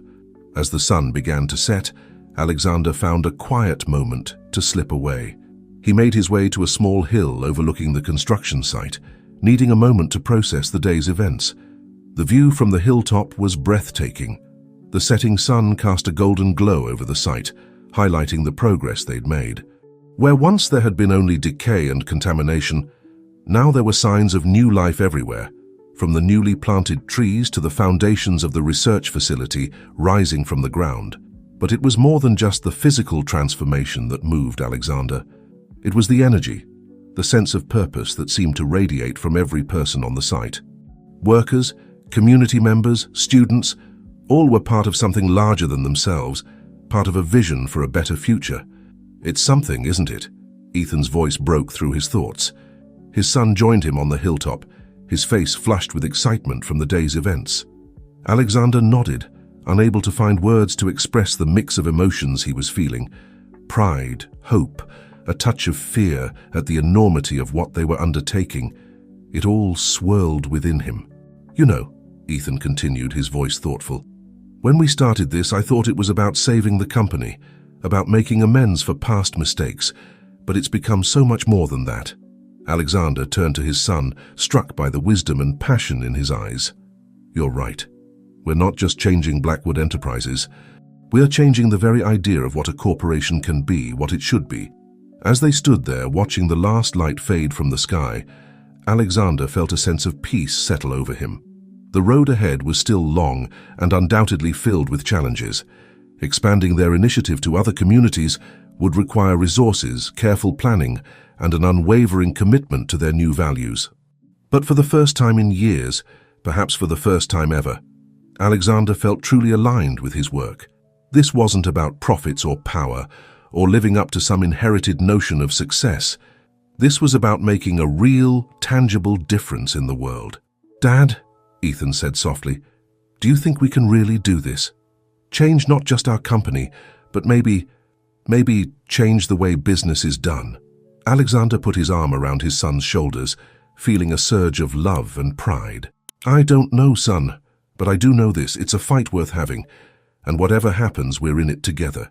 As they made their way back down the hill, towards the group still deep in discussion about the future, Alexander felt a renewed sense of purpose. The Blackwood legacy was being rewritten, not in boardrooms or balance sheets, but in the renewed hope of communities, in the restoration of damaged ecosystems, in the bright eyes of students learning about a sustainable future. It wouldn't be easy. There would be setbacks, doubters, and challenges they couldn't yet foresee. But as he looked at Ethan, at the transformed site before them, at the engaged faces of community members and workers alike, Alexander knew one thing for certain. This was more than redemption. This was revolution, and it was only the beginning. The autumn chill had given way to the first biting winds of winter as Alexander Blackwood made his way through the quiet streets of his hometown. The early morning light cast long shadows, a fitting backdrop for the journey he was about to undertake. Today, he would face a part of his past he had long avoided: his mother. Eleanor Blackwood had been a distant figure for most of Alexander's life, retreating into a world of her own after the death of her husband. She lived alone in the sprawling Blackwood family mansion, tended to by a small staff who kept the curious at bay and the family secrets safely locked away. As Alexander approached the imposing gates of the estate, he felt a familiar tightness in his chest. He had put off this visit for weeks, focusing on the whirlwind of activity surrounding the company's transformation. But the time had come to confront the last lingering shadows of his past. The elderly housekeeper, Mrs. Reynolds, greeted him at the door with a tight-lipped smile. "She's in the solarium, Mr. Blackwood," she said, her voice barely above a whisper. "She's been expecting you." Alexander nodded his thanks and made his way through the hushed corridors of his childhood home. Family portraits lined the walls, stern faces of Blackwood patriarchs staring down at him. He paused briefly before a photograph of his father, wondering what the man would think of the path he and Ethan had chosen. The solarium was a riot of greenery and light, a stark contrast to the somber mood of the rest of the house. Eleanor Blackwood sat in a high-backed chair, her once vibrant red hair now a soft white, her piercing blue eyes fixed on the garden beyond the glass. "Mother," Alexander said softly, announcing his presence. Eleanor turned, her gaze sharpening as it fell upon her son. "Alexander, you finally decided to grace us with your presence." The words were barbed, but Alexander detected a hint of something else beneath the sarcasm: uncertainty, perhaps even fear. He took a seat across from her, steeling himself for the conversation ahead. "I'm sorry it's taken me so long to visit," he began. "Things have been complicated." Eleanor's laugh was brittle. "Complicated? Is that what you call turning your back on everything your father built? Everything this family stands for?" Alexander felt a flare of anger, but pushed it down. He hadn't come here to argue. "Mother, I need to ask you something. About Ethan." At the mention of her grandson's name, Eleanor's composure faltered. "What about him?" "Did you know?" Alexander asked, his voice low and intense. "Did you know that he was my biological son? That father arranged the whole adoption charade?" The silence that followed was deafening. Eleanor's hands, clasped tightly in her lap, began to tremble. When she finally spoke, her voice was barely audible. "Of course I knew. I knew everything." The admission hit Alexander like a physical blow. "Why?" he managed. "Why keep it a secret all these years?" Eleanor's eyes flashed with a hint of her old fire. "To protect you, of course. To protect the company. Your father, he had a vision for the future of Blackwood Enterprises. A vision that didn't include scandals or illegitimate children." "And what about Ethan's mother?" Alexander pressed, a sick feeling growing in the pit of his stomach. "What happened to her?" For the first time, Eleanor looked truly shaken. "Catherine, she wanted to keep the baby. Your father, he can be very persuasive when he wants to be." The implications of her words hung heavy in the air. Alexander felt as though the ground was shifting beneath him, everything he thought he knew about his family, his past, crumbling away. "There's more, isn't there?" he said, dreading the answer, but knowing he needed to hear it. "About the company, about father's business practices?" Eleanor's gaze drifted back to the garden, her voice taking on a distant quality. "Your father was a visionary, Alexander. He understood that sometimes, to build something great, sacrifices had to be made. Rules had to be bent." As Eleanor spoke, painting a picture of decades of corruption, of environmental negligence, of lives ruined in the pursuit of profit, Alexander felt a cold fury building within him, not just at his father or at the company, but at the culture of secrecy and denial that had allowed it all to happen. "Enough," he said finally, cutting off his mother's justifications. "I didn't come here for excuses or rationalizations. I came for the truth." Eleanor fell silent, her eyes filling with tears. For a moment she looked old and frail, the weight of years of secrets finally taking their toll. "What will you do now?" she asked, her voice small and uncertain. Alexander stood, his decision crystallizing as he spoke. "I'm going to make it right, all of it. no matter what it takes. As he turned to leave, Eleanor called out, a note of desperation in her voice. "Alexander, wait. There's something else you should know. About Catherine, about why she left." But Alexander was already walking away, his mind reeling from the revelations of the day. He needed time to process, to plan his next move. As he stepped out of the mansion and into the crisp winter air, he pulled out his phone and dialed a familiar number. "Ethan, we need to talk. There's something you need to know about your mother." As he hung up, Alexander looked back at the Blackwood mansion, its windows dark and forbidding. He had come seeking answers but had left with even more questions. The shadows of the past were long indeed, but he was determined to bring them into the light, no matter the cost. The journey back to town was a blur, Alexander's mind racing with the implications of what he had learned. The transformation of Blackwood Enterprises wasn't just about righting recent wrongs, it was about unraveling decades of deception and corruption. The task ahead seemed more daunting than ever, but also more vital. As he approached the construction site of the new Blackwood facility, Alexander felt a renewed sense of purpose. The past couldn't be changed, but the future was still unwritten, and he was determined to ensure that the next chapter of the Blackwood legacy would be one of transparency, responsibility, and genuine positive impact. The sound of hammering and the buzz of activity grew louder as he neared the site. In the midst of it all, he spotted Ethan, deep in conversation with a group of environmental engineers.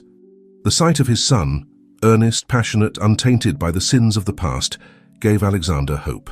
There were difficult conversations ahead, truths that would be painful to reveal. But as he watched Ethan, saw the respect and admiration in the eyes of those around him, Alexander knew that they were on the right path. The Blackwood name would mean something different to future generations, not a symbol of greed and corruption, but of redemption and positive change. The winter sun hung low in the sky, casting long shadows across the bustling construction site of the new Blackwood facility. Alexander stood at the edge of the property, his breath visible in the cold air as he waited for Ethan to arrive. The weight of the revelations from his visit to his mother pressed heavily upon him, each passing moment making the impending conversation with his son feel more daunting. He spotted Ethan's approaching figure in the distance, his son's stride purposeful and quick. As Ethan drew nearer, Alexander could see the concern etched on his face. "Dad!" Ethan called out as he reached him, slightly out of breath. "What's going on? Your message sounded urgent." Alexander took a deep breath, steeling himself for what was to come. "Ethan, there's something I need to tell you. About your mother." Ethan's eyes widened, a mix of emotions flashing across his face: hope, fear, anticipation. "My birth mother? What about her?" Alexander gestured towards a quiet corner of the site, away from the noise and activity. As they walked, he began to recount his conversation with Eleanor, watching Ethan's reactions carefully. "So, she didn't abandon me willingly?" Ethan asked, his voice barely above a whisper. "She wanted to keep me." Alexander nodded, feeling a fresh wave of guilt wash over him. "It seems your grandfather, my father, he pressured her to give you up, to protect the company's image, to protect me." Ethan's fists clenched at his sides, his jaw tight with suppressed emotion. "And you never knew? All these years?" "I swear to you, Ethan, I had no idea," Alexander said earnestly. "If I had known—" "What?" Ethan interrupted, a hint of bitterness in his voice. "What would you have done? Would you have gone against your father? Against the almighty Blackwood legacy?" The words stung, but Alexander knew they were fair. "I'd like to think I would have," he said softly. "But the truth is, I don't know. I was a different person then. But Ethan, what matters now is what we do with this information." Ethan turned away, his gaze sweeping across the construction site, the physical manifestation of their efforts to right the wrongs of the past. When he spoke again, his voice was thick with emotion. "Do you think she's still out there? My mother?" Alexander felt a glimmer of hope at the question. "I don't know, but we can find out. If you want to, that is." Ethan was quiet for a long moment, his internal struggle visible on his face. Finally, he nodded. "I think I do. I need to know the whole truth, not just for myself, but for all of us. No more secrets, remember?" Alexander smiled sadly, placing a hand on his son's shoulder. "No more secrets," he agreed. As they stood there, the sounds of construction providing a steady backdrop to their conversation, Alexander felt a shift in the air between them. The revelation, painful as it was, had opened up a new level of honesty in their relationship. "There's more," Alexander said quietly. "About the company, about your grandfather's business practices. It's worse than we thought." Over the next hour, as the winter sun sank lower in the sky, Alexander shared everything he had learned from Eleanor. The decades of corruption, the environmental negligence, the lives affected by the Blackwood pursuit of profit at any cost. Ethan listened intently, his expression growing more determined with each revelation. "We have to make this right," Ethan said, as Alexander finished. "All of it. Not just the recent stuff, but all of it." Alexander nodded, feeling a mixture of pride and trepidation at his son's resolve. "It won't be easy. The more we dig, the more skeletons we're likely to find. And there will be people who want to keep the past buried." Ethan's eyes flashed with a familiar determination, a look Alexander recognized from his own younger days. "Let them try to stop us. We've come too far to back down now." As they made their way back towards the heart of the construction site, Alexander and Ethan began to formulate a plan. They would need to expand their investigation, to reach out to those who might have been affected by Blackwood's past misdeeds.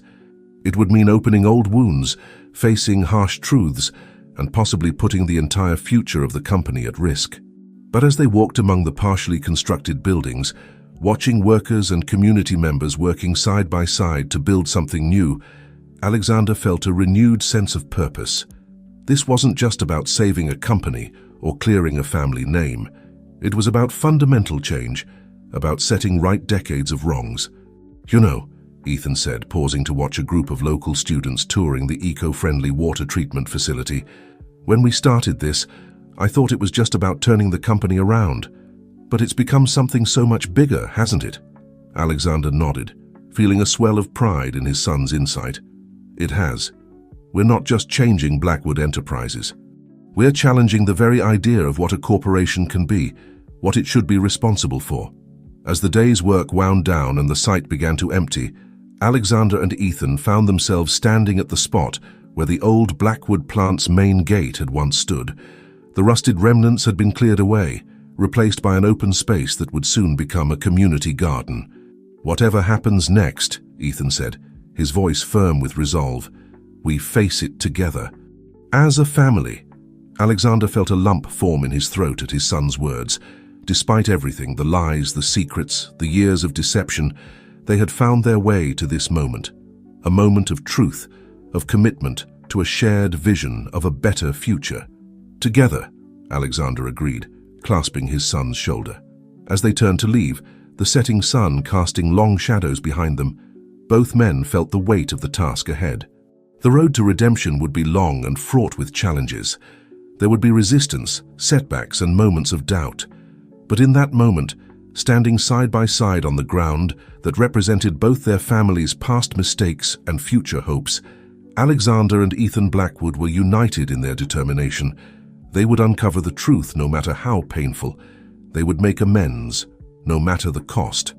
And in doing so, they would redefine not just the Blackwood legacy, but the very nature of corporate responsibility in the modern world. The echoes of the past still resonated, but they were being transformed into a clarion call for change. And as father and son walked away from the site, their steps in sync, they carried with them the hope of a new beginning, not just for themselves, but for all those whose lives had been touched by the Blackwood name. The sun dipped below the horizon, marking the end of another day.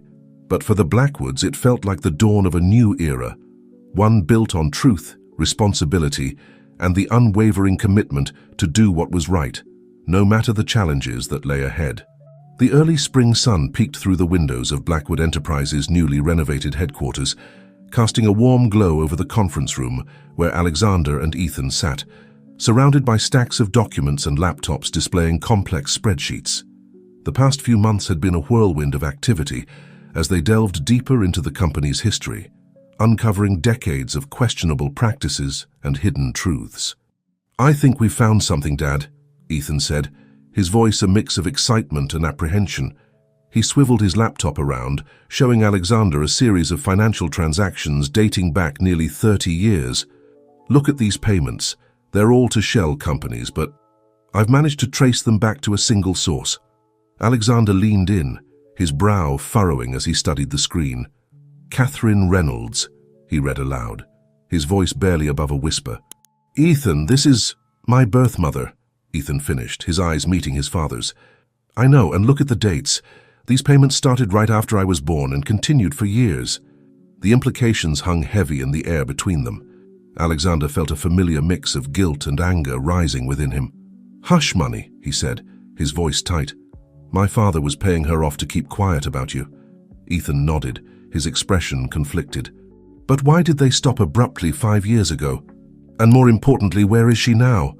Before Alexander could respond, there was a knock at the door. Margaret, who had remained with the company through its tumultuous transformation, entered with a grim expression. I'm sorry to interrupt, she said, her voice tense, but there's someone here to see you, both of you. She says her name is Catherine Reynolds.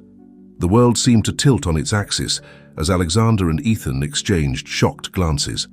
After a moment of stunned silence, Alexander found his voice. Show her in, Margaret. Please. As Margaret left to fetch their unexpected visitor, Ethan stood pacing the room nervously. Dad, I don't know if I'm ready for this. Alexander moved to his son's side, placing a steadying hand on his shoulder. We'll face this together, Ethan. Whatever happens, we're in this as a family. The door opened, and a woman in her early 50s entered. Her auburn hair was streaked with grey, and her green eyes, so like Ethan's, were filled with a mixture of determination and fear. Hello, Alexander, she said softly, before turning her gaze to Ethan. And you must be my son. The next hour was a blur of emotions as Catherine shared her story. She spoke of her whirlwind romance with Alexander, of the joy and fear she felt upon discovering her pregnancy, and of the crushing pressure exerted by the elder Blackwood to give up her child. I never wanted to let you go, she told Ethan, tears streaming down her face. But your grandfather, and he made it clear that if I didn't, he would use his influence to ensure I never saw you again. The payments were supposed to be for your care, but I think they were really to keep me quiet, to keep me away. Alexander listened, his heart heavy with the weight of his family's sins. Why come forward now, Catherine? After all these years? Catherine's expression hardened slightly. Because I saw what you and Ethan are trying to do with the company, the changes you're making, the truths you're uncovering. I realized that if there was ever a time to come clean, to try to make things right, it was now.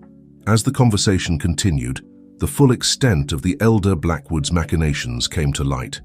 Catherine revealed documents she had kept hidden for years, proof of not just her payoffs, but of other families and individuals who had been silenced or strong-armed by Blackwood Enterprises over the decades. This is bigger than we imagined, Ethan said, his voice filled with a mix of awe and determination as he pored over the documents. Dad, if we make this public, it could destroy everything we've been working towards. Alexander nodded, feeling the weight of their decision pressing down on him. You're right. But if we don't, if we keep these secrets buried, are we any better than those who came before us? The room fell silent as the three of them contemplated the magnitude of the situation. It was Catherine who finally broke the silence, her voice soft but resolute. I've spent years living with the guilt of giving up my son, of staying silent in the face of injustice, she said. I can't change the past, but I can help shape the future. Whatever you decide to do with this information, I want to help. It's time for the truth to come out, no matter the consequences. As the sun began to set, casting long shadows across the conference room, Alexander, Ethan, and Catherine found themselves at a crossroads. The path ahead was uncertain, fraught with legal, ethical, and personal challenges. But as they sat together, this unlikely family unit forged in secrets and reunited by a shared commitment to truth, there was also a sense of hope. So, Ethan said, looking from his father to his newly discovered mother, where do we go from here? Alexander took a deep breath, his mind racing with the possibilities and pitfalls that lay ahead. We do what we set out to do from the beginning, he said firmly. We tell the truth, all of it, and we face the consequences together. As night fell over the city, the lights of the Blackwood building shone like a beacon in the darkness. Inside, 3 generations of Blackwoods, past, present, and future, began the painstaking process of unraveling decades of secrets and planning for a future built on honesty and redemption. The road ahead would be difficult, the waters uncharted. But as they worked through the night, fueled by a shared determination to right the wrongs of the past, there was a sense that they were embarking on something truly transformative, not just for themselves or for Blackwood Enterprises, but for the very notion of corporate responsibility and family legacy. As dawn broke, bringing with it the promise of a new day, Alexander, Ethan, and Catherine emerged from the conference room, tired but resolute. They had made their decision. It was time to take Blackwood Enterprises and themselves into uncharted waters, guided by the unwavering light of truth and the hope for a better future. The auditorium of Blackwood Enterprises headquarters was packed to capacity, a sea of faces reflecting a mix of curiosity, apprehension, and anticipation. Journalists from major news outlets jostled for position, their cameras trained on the empty podium at the front of the room. The air was thick with tension, the low murmur of conversation punctuated by the occasional flash of a camera. Backstage, Alexander Blackwood adjusted his tie, his hands trembling slightly as he prepared to face the crowd. Beside him, Ethan paced nervously, while Catherine sat quietly, her eyes closed as if in silent prayer. "Are you sure about this?" Ethan asked, pausing to look at his father. "Once we do this, there's no going back." Alexander nodded, his expression a mix of determination and resignation. "It's time, son. We've spent too long hiding from the truth. Whatever happens next, at least we'll be able to look ourselves in the mirror." A stagehand appeared, signaling that it was time. As they moved towards the stage, Catherine stood, reaching out to grasp both Alexander and Ethan's hands. "Whatever happens," she said softly, "we face it as a family." The roar of the crowd hit them as they stepped onto the stage, the flashes of cameras momentarily blinding. Alexander approached the podium, his heart pounding in his chest. As he looked out over the sea of faces, he caught sight of familiar ones: Sarah Jennings, Frank from the Millbrook plant, members of the Community Oversight Board. Their presence gave him strength. "Good morning," Alexander began, his voice steady despite his nerves. "Thank you all for coming. Today, Blackwood Enterprises stands at a crossroads, not just as a company, but as a part of the communities we've impacted over the decades." He paused, taking a deep breath before continuing. "Over the past year, we've embarked on a journey of transformation, seeking to right the wrongs of our past and build a more ethical, sustainable future. But as we've dug deeper into our history, we've uncovered truths that can no longer remain hidden." A hush fell over the crowd as Alexander began to detail the extent of Blackwood Enterprises' past misdeeds. He spoke of environmental violations covered up for decades, of families displaced by aggressive expansion, of lives altered by corporate greed. With each revelation, the audience's reaction shifted from shock to anger to a sort of grim determination. "These actions were carried out under the leadership of my father, and later under my own," Alexander said, his voice thick with emotion. "I cannot change the past, but I can take responsibility for it. And more importantly, I can commit to making it right." He gestured for Ethan and Catherine to join him at the podium. "This is my son, Ethan, whom many of you know, and this is Catherine Reynolds, Ethan's birth mother. Their story is just one of many that exemplify the human cost of our company's past actions." Ethan stepped forward, his voice clear and strong as he addressed the crowd. "For years, I believed I was adopted. The truth, that I was born out of wedlock and hidden away to protect the company's image, is just one example of the culture of secrecy and manipulation that has plagued Blackwood Enterprises for generations." Catherine spoke next, her voice trembling slightly but gaining strength as she continued. "I was paid to stay silent, to stay away from my son, but I can't be silent anymore. None of us can." As they continued to speak, laying bare the full extent of Blackwood's past transgressions, the atmosphere in the room shifted. There was anger, yes, but also a growing sense of respect for the honesty being displayed. Alexander returned to the podium for the final part of their presentation. "We stand before you today not to ask for forgiveness, but to commit to action.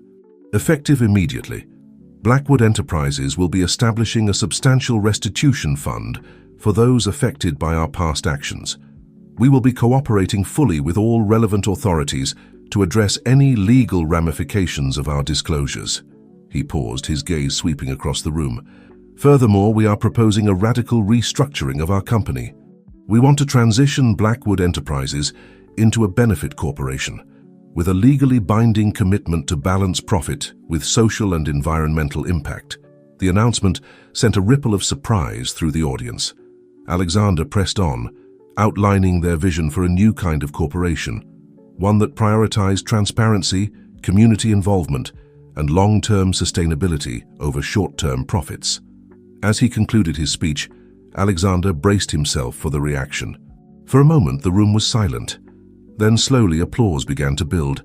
It wasn't universal, there were still plenty of skeptical faces in the crowd, but it was genuine. The press conference that followed was intense, with journalists peppering the Blackwood family with hard-hitting questions. Alexander, Ethan, and Catherine faced them head-on, their honesty and commitment to transparency evident in every response.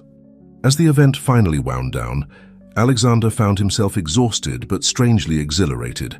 They had done it. They had laid bare the sins of the past and committed themselves to a new path. The hard work was only beginning, but for the first time in years, he felt truly aligned with his purpose. Later that evening, as Alexander, Ethan, and Catherine sat in the quiet of his office, watching the sun set over the city, there was a sense of both accomplishment and trepidation. "What happens now?" Ethan asked, voicing the question on all their minds. Alexander smiled softly, reaching out to clasp his son's shoulder. "Now, we build. We make good on our promises. We prove that a corporation can be a force for good in the world." Ethan joined his father, adding his own perspective. "And it's not just us. Our actions have sparked a movement. Other companies are following our lead, re-examining their own practices. We're changing the conversation about corporate responsibility on a global scale." The room fell silent as the weight of their words sank in. Even the most skeptical board members seemed to be reconsidering their positions. Suddenly, there was a commotion outside the conference room. Margaret burst in, her usually composed demeanor shaken.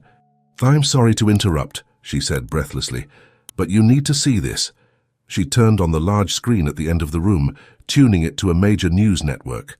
The headline scrolling across the bottom of the screen made everyone's jaw drop. "Tech giant Megacorp embroiled in massive scandal. CEO cites Blackwood Enterprises as inspiration for coming clean." The newscaster's voice filled the room. In a shocking turn of events, Megacorp, one of the world's largest technology companies, has voluntarily disclosed years of ethical violations and questionable business practices. In a statement, CEO Lisa Chen said the recent actions of Blackwood Enterprises inspired her to choose transparency over deception, responsibility over profit at any cost. The room erupted in a buzz of excited conversation. Alexander and Ethan exchanged a look of amazement, barely able to process the magnitude of what was happening. "Don't you see?" Ethan said, raising his voice to be heard over the commotion. "This is bigger than our stock price. We're changing the way business is done. We're creating a new normal." Alexander nodded, a mix of pride and determination on his face. "This is why we can't back down, why we can't slow our efforts. We're not just weathering a storm, we're causing one. A storm that's shaking the foundations of corporate America." As the news continued to unfold on the screen, detailing the far-reaching implications of Megacorp's disclosure, the mood in the room began to shift. The fear and doubt that had dominated the meeting were giving way to a renewed sense of purpose.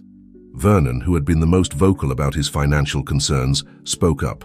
"All right, I see your point, but we still need to address our immediate financial challenges. How do we stay afloat while we wait for the rest of the world to catch up?" This sparked a lively discussion, with board members offering suggestions and debating strategies. As Alexander watched, he felt a surge of hope. This was no longer a group of executives looking to protect their bottom line. This was a team united in a common cause, working together to solve complex problems. Hours passed as they hammered out a plan, a delicate balance of cost-cutting measures, innovative fundraising strategies, and a redoubling of their commitment to transparent, ethical practices.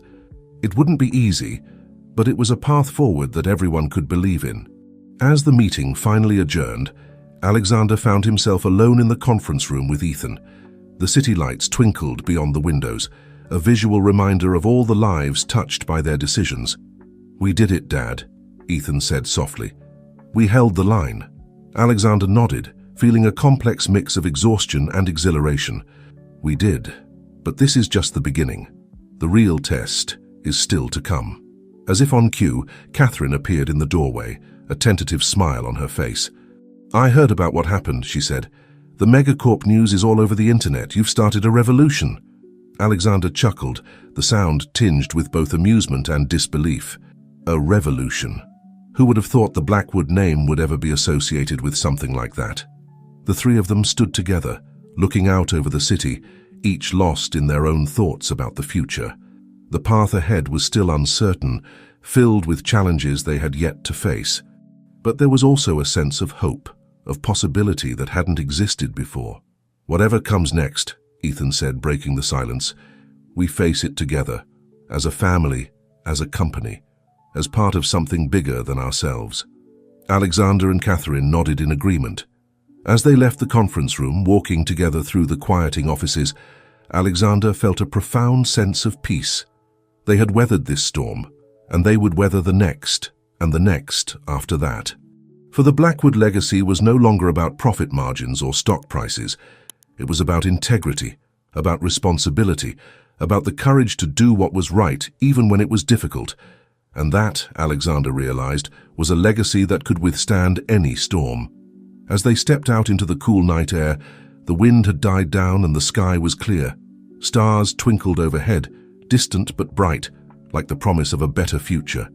And in that moment, Alexander knew that whatever challenges lay ahead, they were on the right path, a path that led not just to the redemption of a company, but to the transformation of an entire industry, and perhaps, in some small way, the world itself.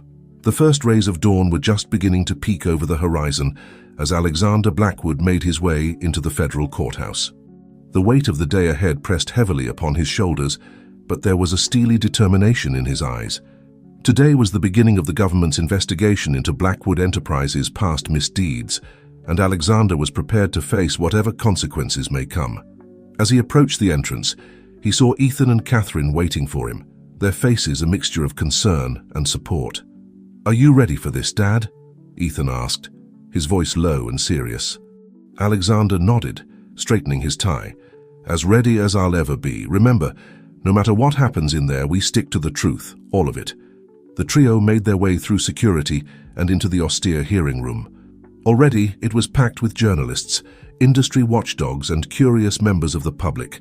At the front, a panel of stern-faced government officials sat ready to begin the proceedings.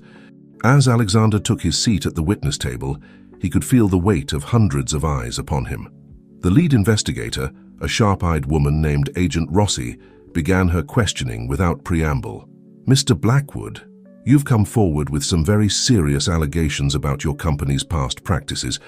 Can you tell us why, after all these years, you've chosen to disclose this information now?" Alexander leaned into the microphone, his voice steady. "The simple answer, Agent Rossi, is that it was the right thing to do. For too long, Blackwood Enterprises operated under a cloud of secrecy and moral compromise. I realized that true change, true redemption, could only come through complete transparency." The questions that followed were relentless, probing into every dark corner of Blackwood's history.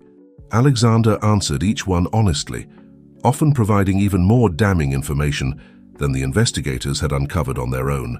He could see the surprise on their faces, clearly unused to such forthright testimony from a corporate executive.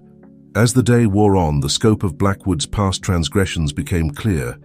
Environmental violations, labor law infringements, financial improprieties. The list seemed endless. Yet with each revelation, Alexander also detailed the steps the company was taking to make amends, to change its practices, to become a force for good in the world.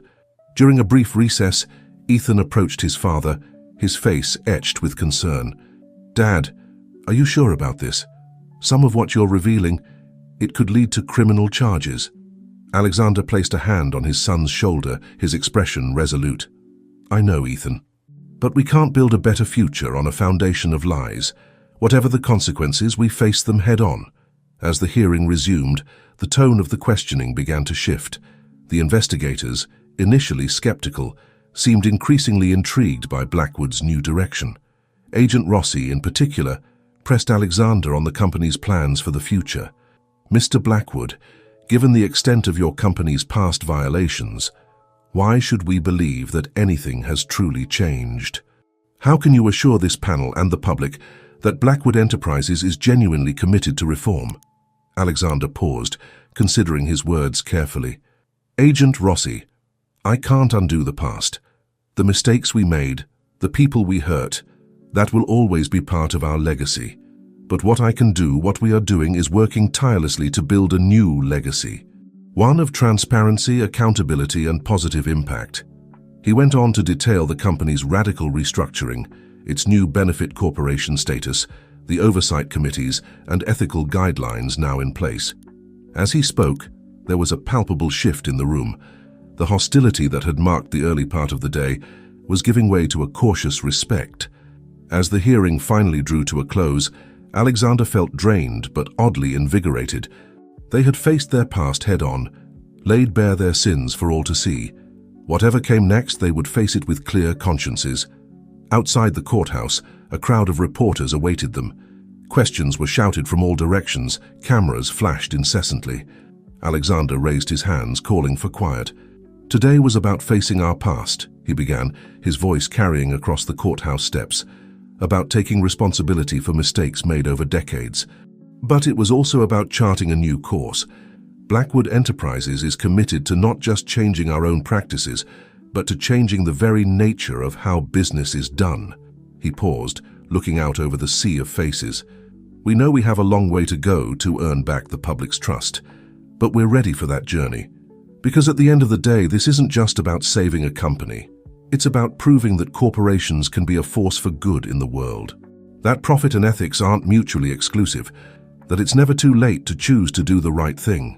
As Alexander finished speaking, there was a moment of stunned silence. Then, slowly, applause began to build. It wasn't universal. There were still plenty of skeptical faces in the crowd, but it was genuine. People were moved by the sincerity of his words, by the boldness of Blackwood's new vision. Later that evening, as Alexander, Ethan, and Catherine sat in the quiet of their home, the enormity of the day's events began to sink in. The news channels were abuzz with analysis of the hearing, with speculation about what it might mean for the future of corporate accountability. "What happens now?" Catherine asked softly, voicing the question on all their minds. Alexander sighed, running a hand through his graying hair. "Now, we wait. The government will review everything we've disclosed, decide on any penalties or charges, but whatever comes, we face it together." Ethan nodded, a determined look in his eyes. "And we keep moving forward. We've started something here, Dad. Something bigger than just Blackwood Enterprises." As night fell over the city, the Blackwood family sat together, united in their commitment to seeing this journey through. They had passed through the crucible of public scrutiny, emerged battered but unbroken. The road ahead was still long and uncertain, but for the first time in years, it was a road they could walk with pride. The Blackwood legacy was being rewritten, not in boardrooms or balance sheets, but in the courage to face hard truths and the determination to forge a better path. And as Alexander looked at his son and the mother of his child, he knew that whatever challenges lay ahead, they would face them as a family, guided by the light of truth and the hope for a better tomorrow. A year had passed since the fateful government hearing, and the landscape of corporate America had shifted dramatically. Blackwood Enterprises, once a symbol of unchecked corporate greed, had become a beacon of ethical business practices and social responsibility. The ripple effect of their transformation had spread far and wide, inspiring and in some cases forcing other companies to reevaluate their own practices. On a bright spring morning, Alexander Blackwood stood at the podium in the newly christened Blackwood Center for Corporate Ethics, addressing a packed auditorium of business leaders, activists, and students. The center, built on the grounds of the old Blackwood plant, was a physical manifestation of the company's commitment to change. "A year ago," Alexander began, his voice strong and clear, "we stood before the world and laid bare the sins of our past. We faced harsh truths, accepted responsibility for decades of misdeeds, and promised to chart a new course. Today I'm here to report on that journey, not just for Blackwood Enterprises, but for the broader movement towards ethical, sustainable business practices that we helped ignite. As Alexander spoke, detailing the challenges and triumphs of the past year, Ethan watched from the wings, a sense of pride swelling in his chest. The road had not been easy. There had been legal battles, financial struggles, and moments of doubt. But through it all, they had stayed true to their vision. Alexander continued, his passion evident in every word. We've seen a seismic shift in the corporate world. Companies that once prioritized profit at any cost are now competing to be leaders in sustainability and social responsibility. It's not just about avoiding negative impact anymore. It's about actively working to make the world better. He went on to outline some of the concrete changes that had taken place. Blackwood Enterprises had fully transitioned to renewable energy, implemented industry-leading labor practices, and launched initiatives to restore ecosystems damaged by their past actions. More importantly, they had opened their books completely, inviting independent auditors and community oversight boards to ensure they were living up to their promises.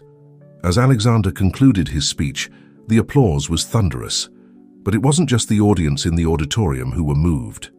Unbeknownst to Alexander, his words were being broadcast live across the country, reaching millions of viewers who had tuned in to witness this milestone in corporate history. After the speech, as Alexander made his way through the crowd, shaking hands and answering questions, he was approached by a familiar face, Agent Rossi, the lead investigator from the government hearing. "Mr. Blackwood," she said, a note of respect in her voice. "I have to admit, I was skeptical a year ago. I've seen too many corporate apologies that turned out to be nothing but PR stunts. But what you've done here, it's unprecedented." Alexander smiled, touched by her words. "Thank you, Agent Rossi. But we're just getting started. There's still so much work to be done." As the day wore on, Alexander found himself in a series of meetings and panel discussions, all focused on the future of ethical business practices. CEOs from other major corporations sought his advice. Activists who had once protested against Blackwood now worked alongside them, and a new generation of business students looked to the company as a model for their own aspirations. Late in the afternoon, Alexander finally found a moment of quiet. He stepped outside into the garden that had been planted where the old factory's parking lot once stood.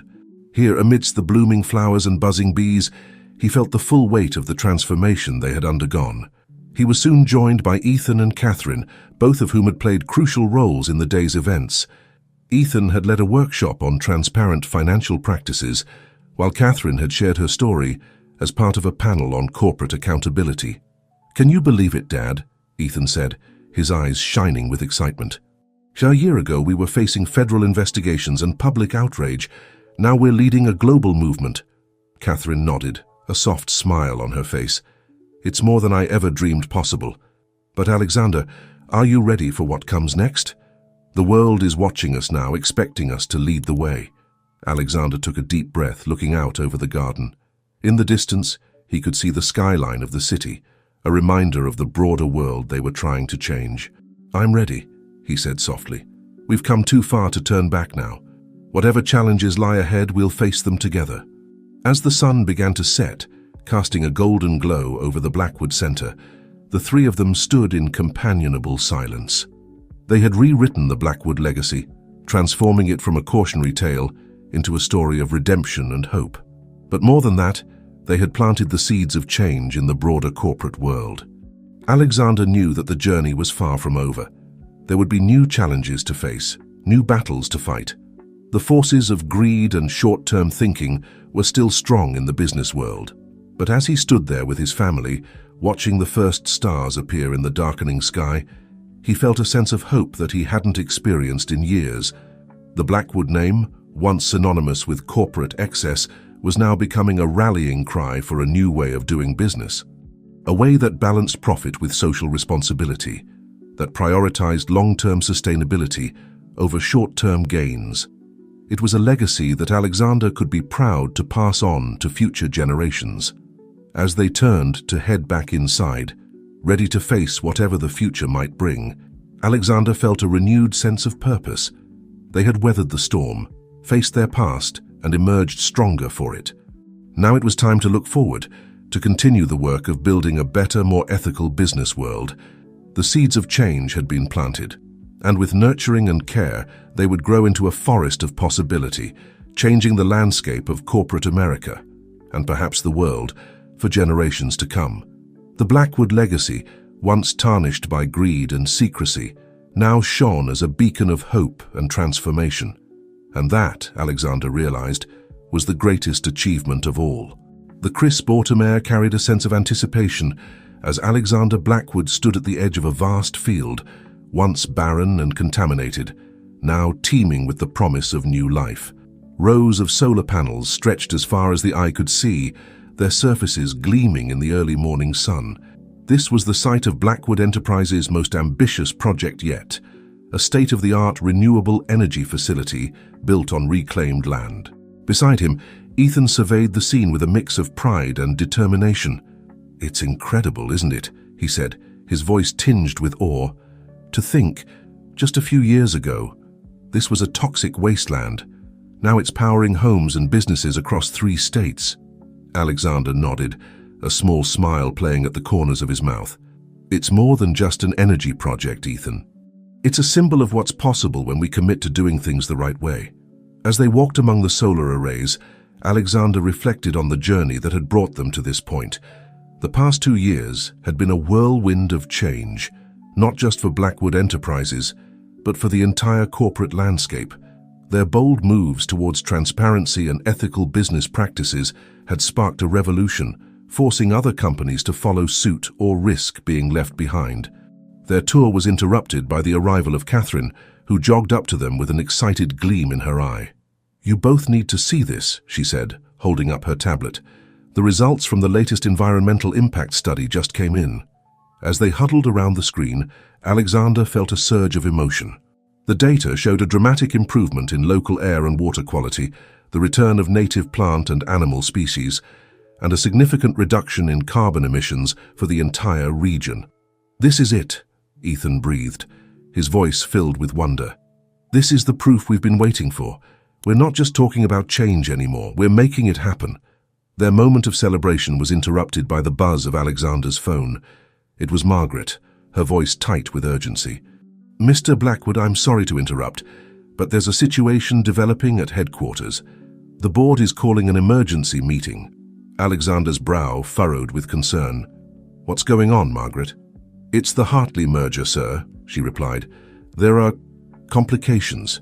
As they rushed back to the city, Alexander briefed Ethan and Catherine on the situation. Blackwood Enterprises had been in talks to merge with Hartley Industries, a major player in the tech sector. The merger promised to combine Blackwood's ethical business model with Hartley's cutting-edge technology, creating a powerhouse for sustainable innovation. But now, it seemed, there were roadblocks. As they entered the boardroom, the tension was palpable. Vernon Holbrook, the CFO, was in the middle of a heated explanation. "The Hartley board is getting cold feet," he said, his face flushed with frustration. "They're concerned that our ethical standards are too stringent, that they'll cut into profits too severely. They're threatening to pull out of the deal." The room erupted into a cacophony of voices, board members arguing about the best course of action. Some advocated for compromising on their standards to save the merger, while others insisted on standing firm. Alexander raised his hands, calling for silence. "Let's not forget what we've built here," he said, his voice calm but firm. "Our commitment to ethical practices isn't just a selling point, it's the foundation of everything we do. If Hartley can't see the value in that, then perhaps this merger isn't meant to be." Ethan stepped forward, adding his perspective. "Dad's right. We've proven that ethical business can be profitable. We shouldn't have to compromise our values to convince others of that fact." As the debate continued, Catherine noticed something odd. "Wait a minute," she said, peering at the financial report spread across the table. "These projections, they don't match up with our actual performance data." A hush fell over the room as Catherine pointed out discrepancies in the merger documents.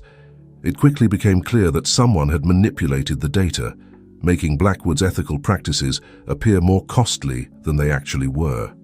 Alexander felt a chill run down his spine. "This goes beyond cold feet," he said gravely. Someone is actively trying to sabotage this merger. The revelation sent shockwaves through the board. Who could be behind this deception? Was it someone within Blackwood, clinging to old ways of doing business? Or was there an external force at work, threatened by the changes Blackwood was spearheading in the corporate world? As the day wore on, Alexander, Ethan, and Catherine worked tirelessly to uncover the truth. They combed through financial records, interviewed staff, and reached out to contacts at Hartley Industries. Slowly, a picture began to emerge, one of a coordinated effort to undermine Blackwood's ethical revolution. Late into the night, as they pored over documents in Alexander's office, Ethan made a breakthrough. "Dad, look at this," he said, pointing to a series of buried transactions. "These shell companies, they all lead back to Global Dynamics." Alexander's eyes widened in recognition. Global Dynamics was one of the old guard, a multinational conglomerate known for its ruthless business practices and disregard for environmental concerns. They had been one of the most vocal critics of Blackwood's new direction. "They're scared," Catherine realized, her voice a mix of anger and determination. "They see what we're doing, how we're changing the game, and they're trying to stop it before it goes any further." Alexander leaned back in his chair, a grim smile on his face. "Well, they've underestimated us before. We didn't come this far to be stopped now." As the first light of dawn began to creep through the windows, the Blackwood family formulated their plan. They would not only expose the deception, but use it as an opportunity to demonstrate the true power of their ethical approach. Alexander looked at Ethan and Catherine, seeing in their faces the same resolve he felt. "This is more than just a merger now," he said softly. "This is a battle for the soul of corporate America. Are you ready?" Ethan and Catherine nodded, their eyes shining with determination. Together, they stepped out of the office and into the new day, ready to face whatever challenges lay ahead. The new frontier of ethical business was fraught with obstacles, but the Blackwoods were prepared to blaze the trail, no matter the cost. As they walked towards the boardroom where the future of Blackwood Enterprises and perhaps the entire corporate world would be decided, Alexander felt a sense of purpose stronger than ever before. They had transformed their company, inspired a movement, and now they were poised to change the very nature of business itself. The battle ahead would be tough, but as Alexander looked at his son and the mother of his child, he knew they were ready. The Blackwood legacy, once tarnished by greed and secrecy, now stood as a beacon of hope and change. And they would fight with everything they had to ensure that light continued to shine, illuminating a path towards a more ethical, sustainable future for all. The Blackwood Enterprises boardroom buzzed with tension as Alexander, Ethan, and Catherine presented their findings. Board members leaned forward in their seats, faces etched with a mix of shock and determination as the full extent of Global Dynamics' sabotage attempt was revealed. "This isn't just about our merger anymore," Alexander concluded, his voice resonating with conviction. "This is about the future of ethical business practices worldwide. Global Dynamics and others like them are fighting to maintain a status quo that's destroying our planet and exploiting people. We have a chance to change that right here, right now." Ethan stepped forward, pulling up a series of projections on the main screen. "We've run the numbers," he said, his confidence bolstering the room.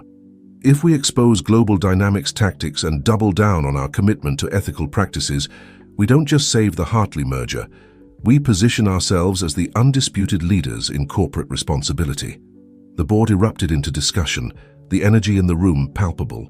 Some voiced concerns about potential retaliation from Global Dynamics, while others saw the opportunity to make a lasting impact on the business world. Catherine, who had been quietly observing, spoke up. "We've always said that transparency is our greatest strength, so let's use it. We go public with everything, the sabotage attempt, our true financials, our vision for the future. We show the world that ethical business isn't just viable, it's the only sustainable path forward." A hush fell over the room as the weight of the decision settled upon them. This wasn't just a corporate strategy. It was a defining moment that could reshape the entire landscape of global business. Alexander looked around the table, meeting each board member's eyes. "I won't pretend this isn't a risk," he said solemnly. "Global Dynamics and their allies will fight back hard. We could lose partners, contracts, maybe even some of our own people, but I believe this is a fight worth having. Who's with me?" One by one, the board members voiced their support. Even those who had been skeptical in the past recognized the significance of the moment. As the vote was tallied, it was unanimous. Blackwood Enterprises would take a stand. The next few days were a whirlwind of activity. Alexander, Ethan, and Catherine worked around the clock, preparing their case and coordinating with allies in the media, government, and activist communities. The anticipation built as word spread of an upcoming Blackwood press conference that promised to shake the foundations of the corporate world. On the morning of the announcement, Alexander stood before a sea of reporters, cameras flashing as he took his place at the podium. Ethan and Catherine flanked him, a united front against the forces that sought to undermine their vision. "Ladies and gentlemen," Alexander began, his voice steady and clear, "today, Blackwood Enterprises stands at a crossroads, not just for our company, but for the future of business itself." Over the next hour, Alexander laid out the entire story: the merger plans, global dynamics sabotage attempt, and Blackwood's unwavering commitment to ethical practices. He presented hard data, showing the financial viability of their approach, and unveiled plans for even more ambitious sustainability initiatives. "We are here to declare unequivocally that the era of profit at any cost is over," Alexander said, his passion evident in every word. "We challenge global dynamics and every other company clinging to outdated, destructive practices to join us in building a better future. And to those who continue to prioritize short-term gains over long-term sustainability, we say this: your time is up." The press conference sent shockwaves through the business world. Social media exploded with reactions, stock markets fluctuated wildly, and corporate boardrooms across the globe convened emergency meetings. In the days that followed, the battle lines were drawn. Global Dynamics and their allies launched a fierce counteroffensive, using their considerable resources to discredit Blackwood's claims and defend the old way of doing business. But Blackwood wasn't alone. Other companies, inspired by their stand, began to come forward with their own stories of coercion and sabotage. A movement was building, gaining momentum with each passing day. Consumers began boycotting companies associated with Global Dynamics, while Blackwood's partners and clients reaffirmed their commitment to ethical business practices. Amidst the chaos, the Hartley merger moved forward, stronger than ever. Jonathan Hartley himself made a public statement supporting Blackwood's stance, cementing the partnership as a powerful force for change in the tech industry. Weeks turned into months, and the corporate landscape began to shift. Companies that had once been staunch defenders of the old guard started to change their tunes, implementing new ethical guidelines and sustainability initiatives. Global Dynamics, facing mounting pressure from shareholders and regulators, announced a strategic restructuring that many saw as the beginning of the end for their unethical practices. Throughout it all, Alexander, Ethan, and Catherine remained at the forefront of the movement.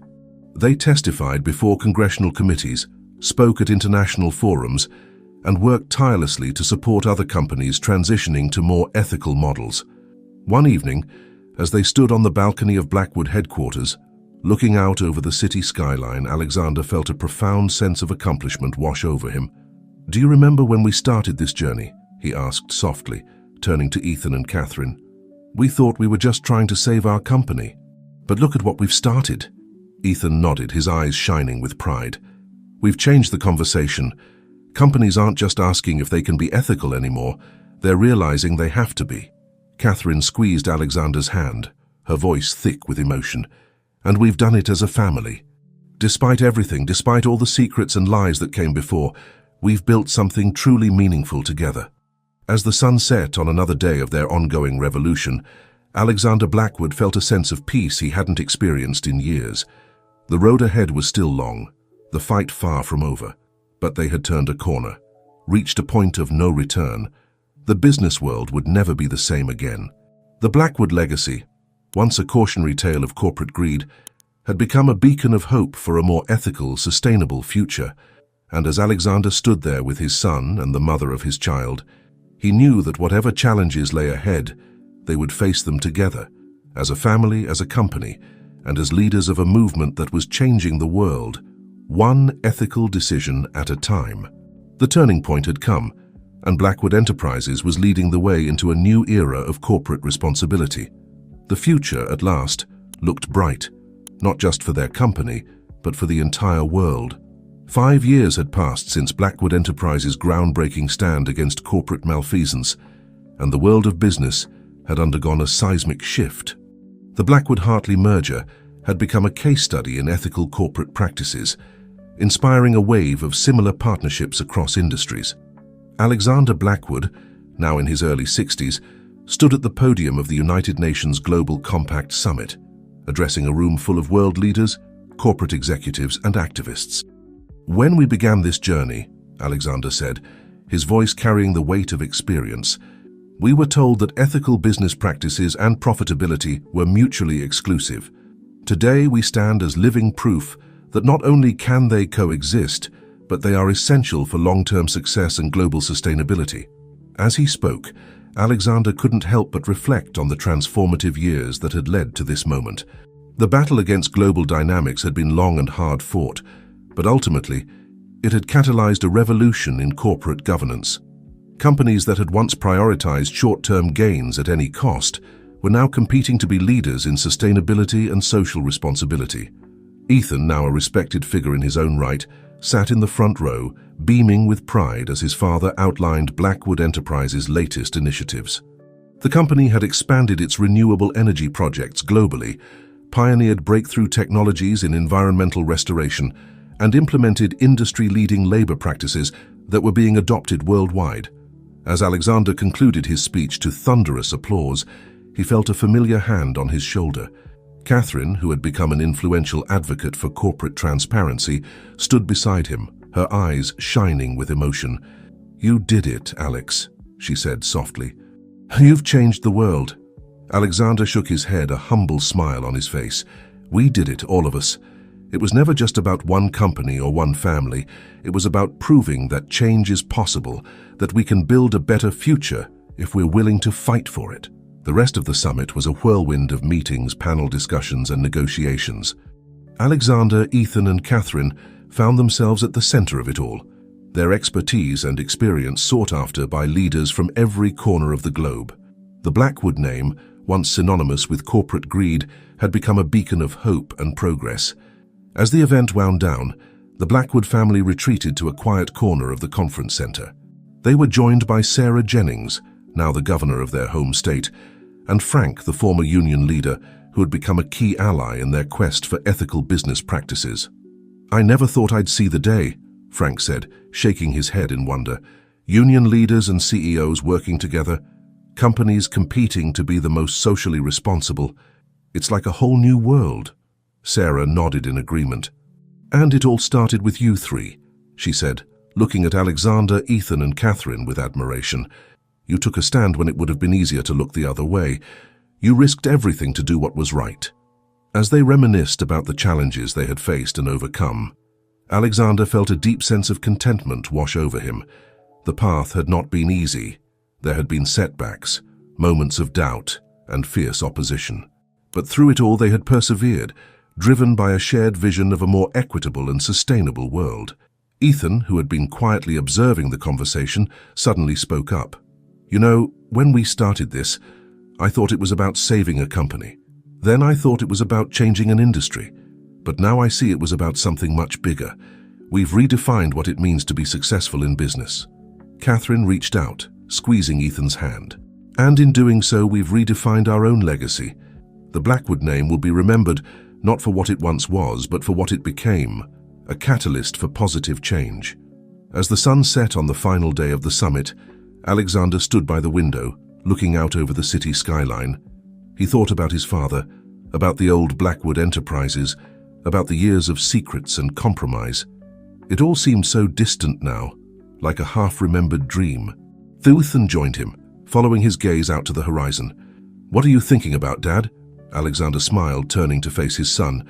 "I'm thinking about legacy, Ethan, about the power we have to shape the future, not just for ourselves, but for generations to come." As they stood there, father and son, the architects of a new era in corporate responsibility, Alexander felt a profound sense of peace. They had faced their past, confronted their mistakes, and emerged stronger for it. The Blackwood legacy had been redefined, not through words or promises, but through actions that had changed the very fabric of the business world. The journey wasn't over. There would always be new challenges to face, new battles to fight. But as Alexander looked at Ethan, at Catherine, at the allies they had made along the way, he knew that whatever came next, they would face it together. United by a shared commitment to ethics, sustainability, and the belief that business could be a force for good in the world. The Blackwood legacy, once tarnished by greed and secrecy, now shone as a beacon of hope and transformation. And that, Alexander realized, was the greatest achievement of all. The early morning sun cast a golden glow over the sprawling Blackwood Enterprises campus as Alexander made his way towards the main building. Today marked a significant milestone, his last day as CEO before officially handing over the reins to Ethan. As he walked, Alexander couldn't help but marvel at the transformation around him. The once sterile corporate headquarters had been reimagined as a hub of innovation and sustainability. Solar panels glinted on every rooftop, while carefully tended gardens and green spaces bustled with employees enjoying the fresh air before starting their workday. Inside, the atmosphere was charged with a mix of excitement and nostalgia. Employees from every department had gathered in the atrium, their faces beaming with admiration and respect as Alexander made his way through the crowd. Many of them had been with the company through its darkest days and subsequent rebirth, and their loyalty was a testament to the culture of trust and purpose that had been cultivated over the years. As Alexander reached the podium, he saw Ethan and Catherine in the front row, their eyes shining with pride and love. Taking a deep breath, he began his farewell address. 25 years ago, he started, his voice steady and warm. I stood before a very different gathering in this very building. We were a company in crisis, facing the consequences of decades of misguided priorities and hidden truths. Today, we stand as a living example of what's possible when we choose to do business differently. Alexander went on to recount the journey they had all taken together, the challenges they had overcome, the innovations they had pioneered, and the lives they had touched along the way. He spoke of the global impact of their ethical business model, how it had inspired a new generation of entrepreneurs and forced even the most entrenched corporations to reevaluate their practices. But our work is far from over, he continued, his voice taking on a note of urgency. The world still faces enormous challenges: climate change, inequality, resource depletion. The need for ethical, forward-thinking business leadership has never been greater. At this, Alexander gestured for Ethan to join him at the podium. As his son stepped up beside him, Alexander felt a surge of emotion. It is with great pride and absolute confidence that I hand over leadership of Blackwood Enterprises to my son, Ethan Blackwood. Ethan has been instrumental in our company's transformation, and I know he will lead us into a future even brighter than we can imagine. The atrium erupted in applause as Ethan embraced his father, the torch of leadership passing from one generation to the next. As the cheers subsided, Ethan stepped up to the microphone, his face a mixture of determination and humility. "Thank you, Dad," he began, his voice thick with emotion. "And thank you to every member of the Blackwood family, because that's what we are, a family united in purpose. The trust you've placed in us, the dedication you've shown, it's what has made our success possible." Ethan went on to outline his vision for the future of Blackwood Enterprises, expanding their renewable energy initiatives, investing in breakthrough technologies for environmental restoration, and launching a global mentorship program to nurture the next generation of ethical business leaders. As the formal ceremony concluded and the crowd began to disperse, Alexander found himself surrounded by well-wishers. Employees shared personal stories of how the company's transformation had impacted their lives, from providing opportunities for meaningful work to inspiring them to become advocates for change in their own communities. In a quiet moment amidst the celebrations, Alexander, Ethan, and Catherine slipped away to Alexander's office, soon to be Ethan's. As they stood looking out over the campus, Catherine broke the contemplative silence. "I never could have imagined this," she said softly, her eyes glistening with unshed tears. "When I gave Ethan up all those years ago, I thought I was condemning him to a life of secrets and corporate greed. And now look at what you've built together." Alexander put his arm around her, drawing her close. "We built it together, all of us, including you, Catherine. Your courage in coming forward, in facing the past, It was a crucial part of our journey. Ethan nodded in agreement, his gaze moving between his parents. You both taught me the most important lesson of all, that it's never too late to change course, to choose a better path. That's the real Blackwood legacy. As they stood there, this unconventional family unit forged through years of struggle and triumph, Alexander felt a profound sense of peace wash over him. They had faced their past, righted old wrongs, and created something truly meaningful in the process. The Blackwood name, once a symbol of corporate excess, now stood for integrity, innovation, and positive global impact. It was a legacy that would endure, not through accumulation of wealth or power, but through the ripple effect of lives touched and perspectives changed. As the day wore on and the torch-passing celebrations continued, Alexander found moments to reflect on the journey that had brought them to this point. He thought of his father, of the old Blackwood enterprises, of the years of compromise and hidden truths. There was sadness there, but also gratitude for the wake-up call that had set them on this transformative path. The sun was setting as Alexander finally prepared to leave the office for the last time as CEO. As he packed up the last of his personal items, his eyes fell on an old photograph, himself as a young man standing proudly beside his father at the opening of the first Blackwood plant. For a moment, he allowed himself to imagine what his father might think of the company now. A knock at the door interrupted his reverie. It was Ethan, come to walk out with him one last time. "Ready, Dad?" Ethan asked, his voice gentle. Alexander nodded, taking a final look around the office. "Ready," he said, his voice filled with a mixture of emotions, nostalgia, pride, and excitement for the future. As they walked out of the building together, the last rays of sunlight painting the sky in brilliant hues of orange and pink, Alexander felt a profound sense of completion. The Blackwood legacy had been redefined, not just for their family or their company, but as a beacon of what was possible when business prioritized ethics, sustainability, and the greater good. The challenges ahead were many, the work far from over. But as Alexander looked at his son, saw the determination and vision in his eyes, he knew that Blackwood Enterprises, and the movement it had sparked, was in good hands. A new dawn was breaking, not just for the Blackwoods, but for the world of business as a whole. And as Alexander Blackwood stepped into this new chapter of his life, he did so with the knowledge that the best was yet to come.